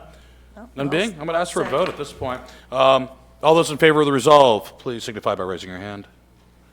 Opposed? None being, it passes unanimously. Nuts. That's red. Okay, next, we have an order approving a waiver of tax lien foreclosure on Auburn Business Development Corporation's property tax and the Auburn Enterprise Center. I'll entertain a motion at this time. So moved. Motion from Councilor Hayes. Do I have a second? Second. Second from Councilor Lasagna. Let's open this up to the public. Any members of the public that would like to speak on this? None being, I'm going to bring it back to the council for debate. Council, any debate on this topic? Well, unfortunately, Mr. Mayor, most of our discussion was done in executive session, so there's really not a whole lot that we can talk about in this one. Yeah, so would you just please keep in mind that before any comments you might make? Yes. In the beginning, when this was all set up, I supported it. Through the years, I haven't supported this group. We've discussed things, and it makes sense at this moment to agree to their tax abatement, to stop the foreclosure, to give them one more year, and that is it, to figure out how they're going to develop this piece of property. By doing this, we also are setting precedents of how we look at other in the same situation, and we have to judge them by the same merit, that any citizen or business, we will have to look at why they're in that position. Because as it's been stated before, the city is not, its purpose is not to acquire property, taking people's property. We are, I'm trying to be careful. You're doing a good job. We are here to do our citizens' job and be mindful of all situations, taxing, and all the services and everything that goes in running a city, which is a job we all take serious. And for tonight, like I said, for one more year only, I am supporting this, where I've never supported it before. Very good, Councilor Gay. Is there any other comments on this debate? None being. I'm going to ask for a vote on this. All those in favor of abating the taxes or waiving the tax lien foreclosure, please raise your hand. 2. Opposed? Abstain? By a vote of 6-0, the foreclosure is, the waiver of tax lien foreclosure is approved. Now on to reports. Start off with mine. A lot of things are happening. I just want to kind of get the council up to speed, as well as the public, on certain aspects. We have activity happening with regards to the inauguration, which is going to be on December 16th, December 16th, starting at 6 o'clock at the Auburn Senior Community Center, and I encourage everybody to be there. It's going to be a great time. Again, it's always wonderful to see a nice, peaceful change of power, even though the municipality, I don't think we have a long history of open armed rebellion here in Auburn. In preparation for that, we'll be having workshops on December 14th, which is a Saturday, orientation. Those are obviously open to the public. The city manager will have more information on that. We'll also be having some retreats, TBD, later on, probably in January, so we can discuss issues over the next 2 years, our strategic planning and other issues that are important to the newly elected and the returning council. With that said, we will also have a New Year's coming up. It's going to happen. before New Year's, we're going to have a tree lighting and a menorah lighting. That's going to happen this December 6th, which is Friday, in Auburn and New Auburn. And I'll let Councilor Walker discuss the United New Auburn's activities. The parade will be starting in Lewiston and winding its way through New Auburn and finishing up in Festival Plaza. So we have some special guests that are going to be arriving, a lot of decorations, a lot of merriment, and I do want to say thank you to the Auburn Business Association for helping put this on every year along with staff. Back to New Year's Eve. New Year's Eve, second annual New Year's Eve Auburn. It is going to be a great activity, great event. We have a lot of the same features that we did last year. We have fireworks. We have local breweries pouring beer for sale. We have great bands, and we're going to be blocking off Main Street in Auburn, which is always a great time. It's a great way to build community. You'll be seeing TV commercials sometimes next week. We just finished cutting those, so those will be out throughout Central and Southern Maine and in New Hampshire, along with online entertainment in a big way, something that we haven't done before, trying to broaden our reach throughout New England. So pay attention to those. Let us know what you think of them. We'd love to hear the feedback, and I look forward to seeing everybody at New Year's. That's it for my reports. I'll turn over to the council, starting off to my left. Councilor Young? Yes, I have one more meeting this week, Great Falls TV. Councilor Walker and I will be there at 4:40, unless we need to change the time to accommodate our members from Lewiston. Attendance hasn't been that great, and I got a phone call, I got an email saying that they wanted to meet at some other time, but maybe I'll get one more meeting out of me before I end my term. I told them that my last meeting is the 9th, a week from tonight, but they said I'm still a city councilor until the next council is sworn in, but I don't know how that will, if I have to make one more meeting, then you all guys will have to make one more meeting, because I'll have to report back to you before the swearing in. So we'll see, stay tuned, see what happens there. Wednesday, I'm going to have surgery. I'm taking Wednesday and Thursday off, but I'll still make my Thursday meeting. I'm going to have some skin cancer removed, and they think it says, so maybe eventually I can do away with these Band-Aids I've been wearing for the last couple months. And that's all I have to report this time. Councilor Walker? Thank you, Councilor Hayes. Yeah. 2 years is my expiration date. Councilor Walker? Thank you. I'll try to keep this in order. United New Auburn Association will be part of the parade that comes from the across the riverside all the way through into New Auburn, down Main Street to our great Festival Plaza. Just so there's no mix-up, the LA parade, which I call it Lewiston Auburn, if you don't mind, will have Santa Claus at Festival Plaza somewhere between 6:30 and 7 o'clock. New Auburn also has Santa Claus coming to light its tree around 7:15. So don't get confused. We are always part of this celebration, and we still are. So New Auburn will be doing its lighting of its tree around 7:15. And as always, we'll have plenty of little goodies and things for our adults and kids. And everyone can come and park between the bridge from the Lewiston side to the Auburn side to watch this parade. There's plenty of places to park in New Auburn. The age-friendly, December 13th, which will be a Friday evening, 6 o'clock p.m., we will be hosting a Christmas movie at the Senior Community Center. That's December 13th, Friday night. Everyone is welcomed. You don't have to be a senior to come and watch it. It's a great movie. Many of us have seen it, so come watch a Christmas movie with us. No cost, unless you want to buy some popcorn or soda or something like that. Movie's free. We're hoping to fill up the place. Takes 300 people to fill it, so we got plenty of space. Then, the age-friendly and the Auburn senior citizens are going to put on a New Year's party, which will be January 1st, Wednesday, time starting at the Senior Community Center, 10:30, 12 o'clock, noon, we will drop the ball. So you don't have to stay up until midnight to see New Year's come in. You can come and watch the ball drop during New Year's Day. So we hope all the seniors in the community, as well as the senior citizens that belong to many of the Auburn groups, will at least come down and be with us.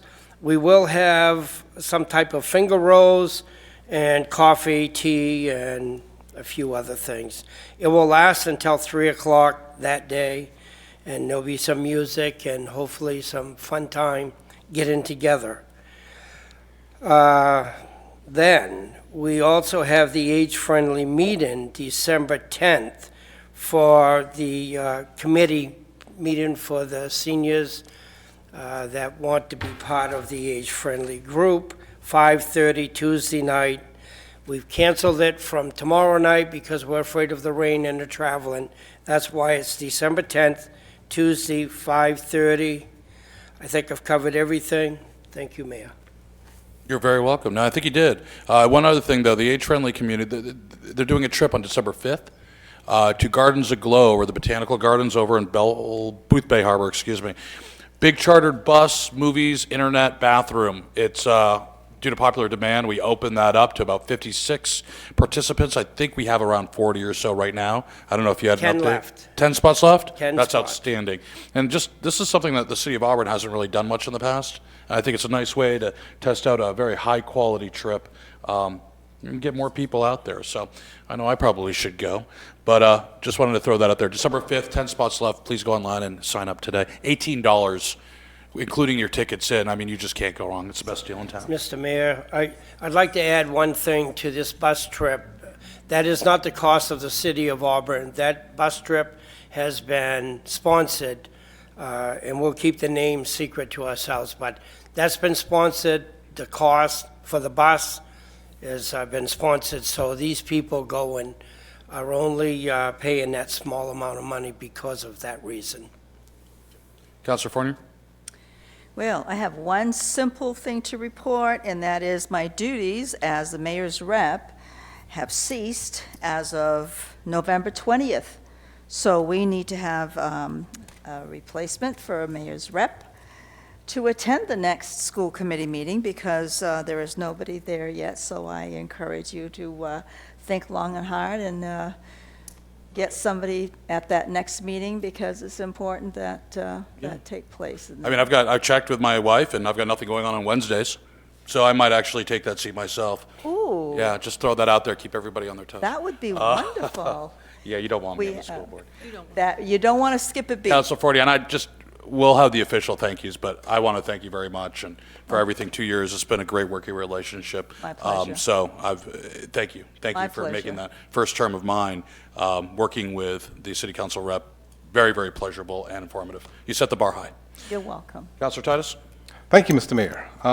Since our last meeting, there's only been a couple of things that have been going on. One of them was the Sewer District Trustees meeting that we had the day following the last meeting. Sewer District Trustees, this will be my last report as a counselor. I do want to say that it's near the end of the year, so I can say that total revenue to date is over budget by $14,000 for the sewer district, which is really a good thing considering we lost some huge industrial users. So they've been able to recover a bit from that. They just finished a large project on Merrill Road, a new pump station. If anybody's ever seen the hole they had to dig to do that. There's a lot of horror stories that went along with building that too. You just kind of can't imagine, but they got that just about complete, so that's really good. And also want to mention that the cost apportionment, which on the agenda tonight had to do with interlocal agreements, and we have a very, very good one with our sewage treatment plant across the river, and it's all based on usage, and it's adjusted regularly, and we're actually a little bit under what was originally thought, so we could see a surplus right now at $4,000 because the apportionment has been in our favor. So it's really a great system, and I hope we can follow that with other systems. On the water district side, we had a few things to report. One of them was that water sales are down, unfortunately. They haven't had the same. One of the things that helped the sewer district is a lot more connections than they had the previous year. Water has not had those connections. They're down 3.37% for the year. They also announced that this town of Poland is looking to expand their water system. Now, this isn't anything that's going to happen. They are looking for proposals, and they're thinking about a stretch along Route 26, if you're familiar where Rang Pond is, and is that Katie's or the corner store going up the hill to that whole area. They're thinking about expanding their water there and sewer as well in some other areas, which would mean more revenue for us if they do it. They would pay to build it. We wouldn't be building it. Sewer and water districts do not build the infrastructure. They only take it over once it's built and then collect rates. So we're just going to be looking at that. You probably saw it in the paper. It's a long ways from being approved because the town of Poland's got to approve the rather large investment. Also wanted to report that at the last water district meeting, they voted unanimously to ask the PUC for a rate increase, which that process is has begun, which would take effect in March of next year, I believe. And the rate increase that they voted on is a 14.9% increase. But that also triggers a lesser known how it works water protection fee that the city will be obligated for. And because of a system that the PUC has, we'll be looking at a 25% increase in our water protection fees, bring us close to $1 million, 900 and something thousand dollars. $165,000 increase. Now, the way they do that is they have this system that they use flow charts and how much flow we have, and then they go with a nice little chart here. I don't want to be Ross Perot, but this is the chart. It's the curve, and they look at flow rates, and then how we fall on the curve determines the percentage of overall revenue that the water district gets has to be by PUC regulation from fire protection charges, both public and private. So that figure came up to 19% of their overall revenue, everything collected included, with the increase included, which that's how we got to the 25%. So I won't be able to work on this as a counselor. I would like to be able to stay on as a trustee in some form, and I think I will when any openings come up. But one thing I would like to ask staff, as my last official act, to ask them to put it on their calendar or somehow to look at when budget season starts. And here I go, spending money, right? Well, I won't have to worry about it. I'm a counselor. I won't be a counselor. But it may cost as much as $20,000 to do what is called a cost survey, a cost study on what fire protection actually costs. This is being done right now, I believe, in Saco. That's how I got these numbers. And it can be an alternative to this curve that was developed in the 60s to determine what fire protection costs should be. If we spent the money to do that, we could derive some savings, because then the PUC could look at that as an alternative to this chart, which has been what we've used right along forever. Just to give you an idea, rate increases have averaged 18%. We have them about every 3 years. The last one was 16% in 2017, 9%, 9.8% in 2014, 13% in 2011. And the reason for that is because we have a way of building pipe infrastructure in the ground by using cash on hand. So when we run low on cash, we have to raise rates to get more money to not only operate the district, but also put more pipe in the ground. That has been their operation since the 20s when they first started. And I understand the history of that is that back at that time, they didn't want to bond. The city was already bonding a lot at that time, and they didn't want to bond for any more for this, so the district was established, and they decided to come up with a plan to do it out of cash. The problem is we have about 130 miles of pipe, of which 25 to 30 miles of it is what we call critical cast iron pipe. Those are the ones that break when we get into this winter season. We need to replace those quickly, but even with the current the proposed increase, we can only do 2 miles of pipe a year. So do the math, 50 years, and we're still only taking care of the critical infrastructure in the ground. So I'm not sure if it's working as well as it could. The good news is we don't have any bonding for facilities at all, but maybe there's a plan going in the future where we do mix a combination of the both to help stabilize rates and get more pipe in the ground faster, because I feel the most important thing we can do is quality water for the city. And if pipe is causing that problem, we need to fix it. But in any case, this is a system that's gone on forever. It will be going through the process. There will be public hearings. So it may take a couple of months before it actually is approved. There'll be all kinds of public hearings. But I just want to give everybody the heads up on how that works and why it works. I'd like to see the study would help change some of the status quo and how we fund and go in to do the infrastructure differently. That may, even though it costs a bonding, I understand that, but it stretches out payments longer, gets the job done quicker, and could stabilize rates. And they promise they're going to look into that. The Water District the trustees will be looking into that this year to see if they can do a model, to see which ones work better or worse, because we do need to increase how much we're fixing. And the last increase, we had to go up because we lost a major user, IP.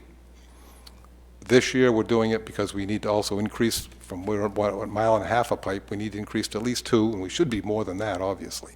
So that is the reason for the increase. Understand that we haven't been bonding, and maybe that's where people want to go, but maybe rates have to go up higher if we want to continue not to bond. But we got to fix this fire protection thing, because if a 15% increase triggers 25, you can just see what happens with another 15 and another 15. Councilor Titus, if I could ask, because extending the report, if you could do a synopsis of basically what you just said here tonight for the incoming council, and especially your replacement when that's him or her or designated, that would be really, really helpful. I want to make sure we don't lose sight of this going forward.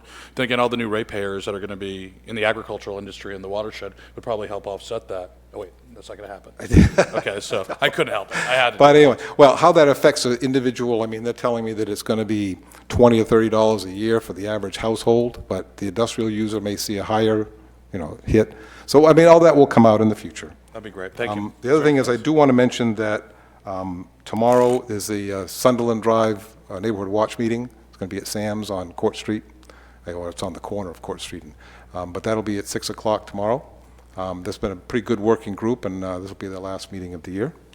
And lastly, I just want to take a moment, because this is my last pulpit that I'll have. I want to thank everybody and staff for my 4 years. Everybody's been good to me here, and the last council was really good. And even though I'm a bit of a pain in the butt sometimes, I hope everybody understands that it's all in the heart and not anywhere else. So I appreciate it. No comment. Councilor Hayes. No reports. I'll save my remarks departing next week. Councilor Lasagna. I want to mention that last week there was an Edward Little High School Building Committee meeting, and they discussed moving forward. They discussed some details, both about the auditorium as well as the athletic fields and fundraising. The next meeting will be in January, I think the 19th. I can't remember because they've changed it. There was a meeting last week about Route 4 and the plans to build a jug handle right around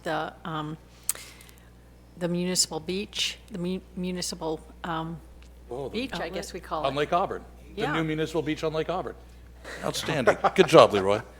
Anyway, a jug handle on there, and it's going to be quite a large change for that area, and if you want details about it, I can connect you with the people who are doing it, but it'll be a big change. And finally, the next meeting of the Recycling Committee on Thursday, December 5th at 10 a.m., we're touring Casella.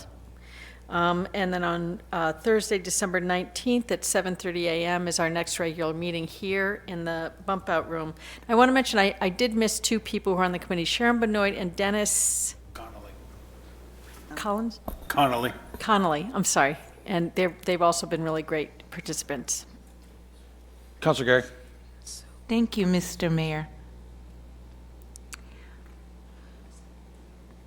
The age-friendly group and the staff at the Park and Rec, or Rec Department, they worked their hearts out to get the new senior center ready for our Thanksgiving dinner. They started a week ahead before the date. The good Councilor Hayes' church gave us a lot of breads and pastries. I think there was over 3 tables. And I want to report that we shared some of the bounty with the PAL Center, and they've put some of the breads and things into the boxes that they kindly gave out to feed their families.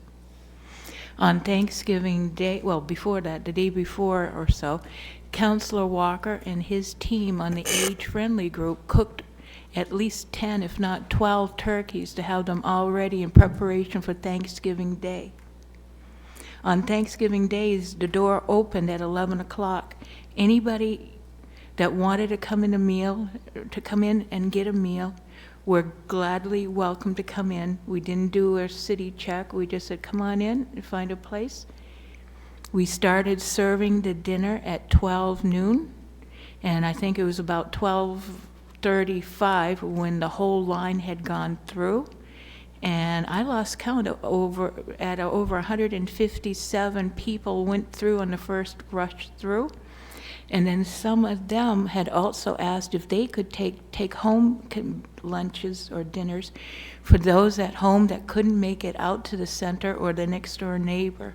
And I think we did over 30 of them. And then on top of all that, anybody that went there that wanted to take some home for a sandwich or another meal, they were given a container to also take home stuff. We had a lot of desserts made by a lot of the people that came to the dinner. Counselor Elfrida, she made a couple pies. Four pies. Homemade pumpkin from a real pumpkin. And don't listen, Counselor Hayes, we served those first. And then, after everybody had eaten and had their fill, we told all those that attended they could help themselves to whatever desserts and pastries and breads. So we had countless numbers of people walking home with stuff that they could have for different meals and different purposes. I think your church kindly gave us the equivalent of maybe 5 tabletop fulls of pastries, cakes, pies, everything. And just about a handful of some things weren't given away, but I think if they're still there, I'll make bread pudding, if the weather's good enough for our first Auburn senior meeting. I know. For the love of God, please. I am done now. Okay, great. Thank you. I'm going to turn it over to the manager now for a report. I'll try to be quick, Mayor. How's that? Just don't make me hungry, because none of us have eaten dinner. All right. Well, I could do that. So I just would like to commend the Public Works and crew and the electricians for the work they did with the Christmas lights and the Christmas banners.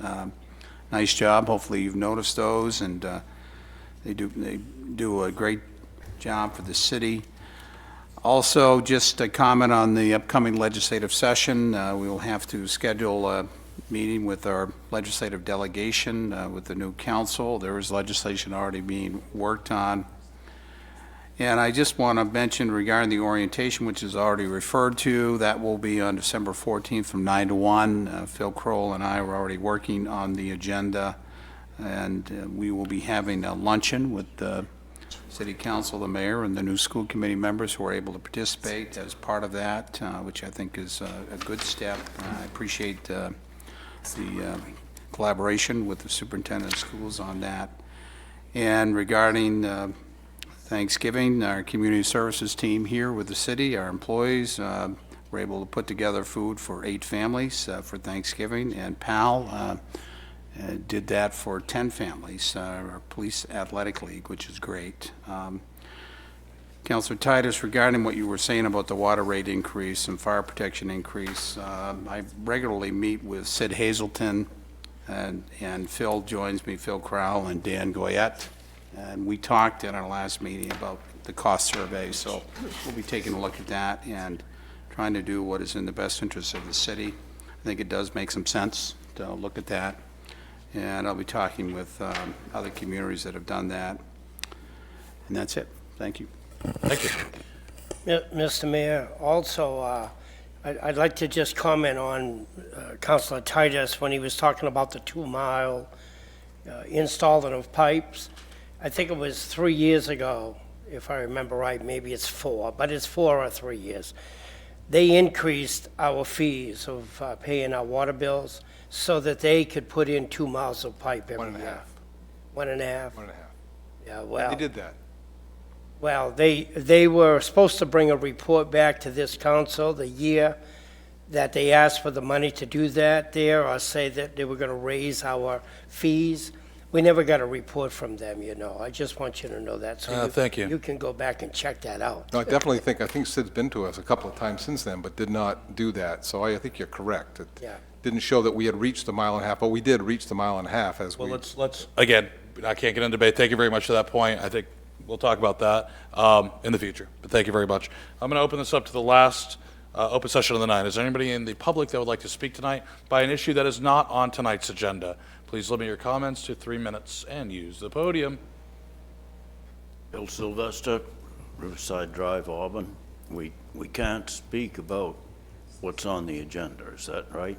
Correct. There's time during the agenda items to speak about that. Those are for agenda items that we're voting on. If there's something else that you heard throughout the evening that you'd like to speak on, by all means. I've got questions. I don't know that I want to speak, but I've got a question too. This body can answer questions from the floor, sir. I would say ask them. Raise a question. We won't answer it. You But don't the have staff to. can, You don't the have staff to. can get back with you. I heard $2,000 here and then the 30% thing too. I'm unclear as to, does $2,000 mean anything anymore? That's one of my questions. And the other question is, I talk about these 5 years or 5 acres and all of that, but we are talking about income from forestry too, I hope. That Oh, yeah. sounds like a speech, not a question. But if agriculture is going to have a $18,000 thing, somebody with cutting wood should be $18,000 too. Just, those are my questions, and thank you. Thank you, sir. Anybody else from the public who'd like to speak? Kathy Shaw, Valley View Farm, Soapers Mill Road. I have just a couple of other additions that I'd like to offer tonight. The Auburn Farmers Market will be held the second Wednesday of every month through May at the Auburn Senior Center from 4:30 to 7:30. And we're very grateful to have that space. I look forward to seeing folks on a regular basis, as I'm sure you're all going to be supporting local agriculture. And my next point, the articles that we looked at this evening, convoluted, confusing, difficult to understand. In the manner that they were presented, many people that were here this evening would like to have spoken, but because of the complexity, they were not able to. The way that they were presented was just not clear. Reading, I admire all of you folks for reading 173 pages. I couldn't do it. I tried. It was confusing, not clear, too many crossouts, and maybe that's how paperwork is handled in this city. But I don't appreciate that. And I don't think that you heard from a lot of people that had a lot of important points to make. And maybe it doesn't matter anymore. Maybe it just doesn't matter. Maybe I'm standing here tonight trying to bail a sinking ship. I fear for the legacy that we had for our future generations. I think it's going to disappear. And thank you, sarcastically. Thank you. Is there anybody else in the public that would like to speak? And then being, I'll close this open session. Okay. At this point, I'll entertain a motion to adjourn. Before you do, I have one thing to ask. Since I'd like to recall a vote that was made tonight, because I was on, myself and Councilor Walker were on the failing side of the vote. And it was the vote for number 4, the ordinance 18-111. 82019, and the term that I'm looking at that was voted down was 6 acres or more. Only the winning side can bring Can it the back up. winning side, only the Somebody winning on the side? winning side has to So bring you're it talking back about up. the change from 5 to 6? The prevailing The prevailing Somebody side on has the to prevailing reopen side that. has to bring it up. Okay, So- all right. Okay, I'm sorry, but you were on the prevailing side, if memory serves me correct on this. That's not what I have in my roll call vote. Oh, for the first, no, you're right. Okay, Yeah. thank you very much. Thank you for the clarity. Mr. Mayor, there's two readings, right? So, There is 2 readings, yes. so as long Yes, as this it, is the first reading, so, yeah. as long as it passes on the second reading, it's I not. just think, I mean, for me, it was, We don't have it open, but we do have a second reading. Okay, that can be handled in the second reading, That's which will be next Monday. Okay, That's not to be okay. curt, but I just want to follow protocol. right. Okay, right, thank you. Fine. I'll now entertain a motion to adjourn. So moved. I have a motion for Councilor Forney. Do I have a second? Second. All those in favor by voice vote, say aye. Aye. Opposed, abstain, ayes have it. Guys have it. Councilor Forney,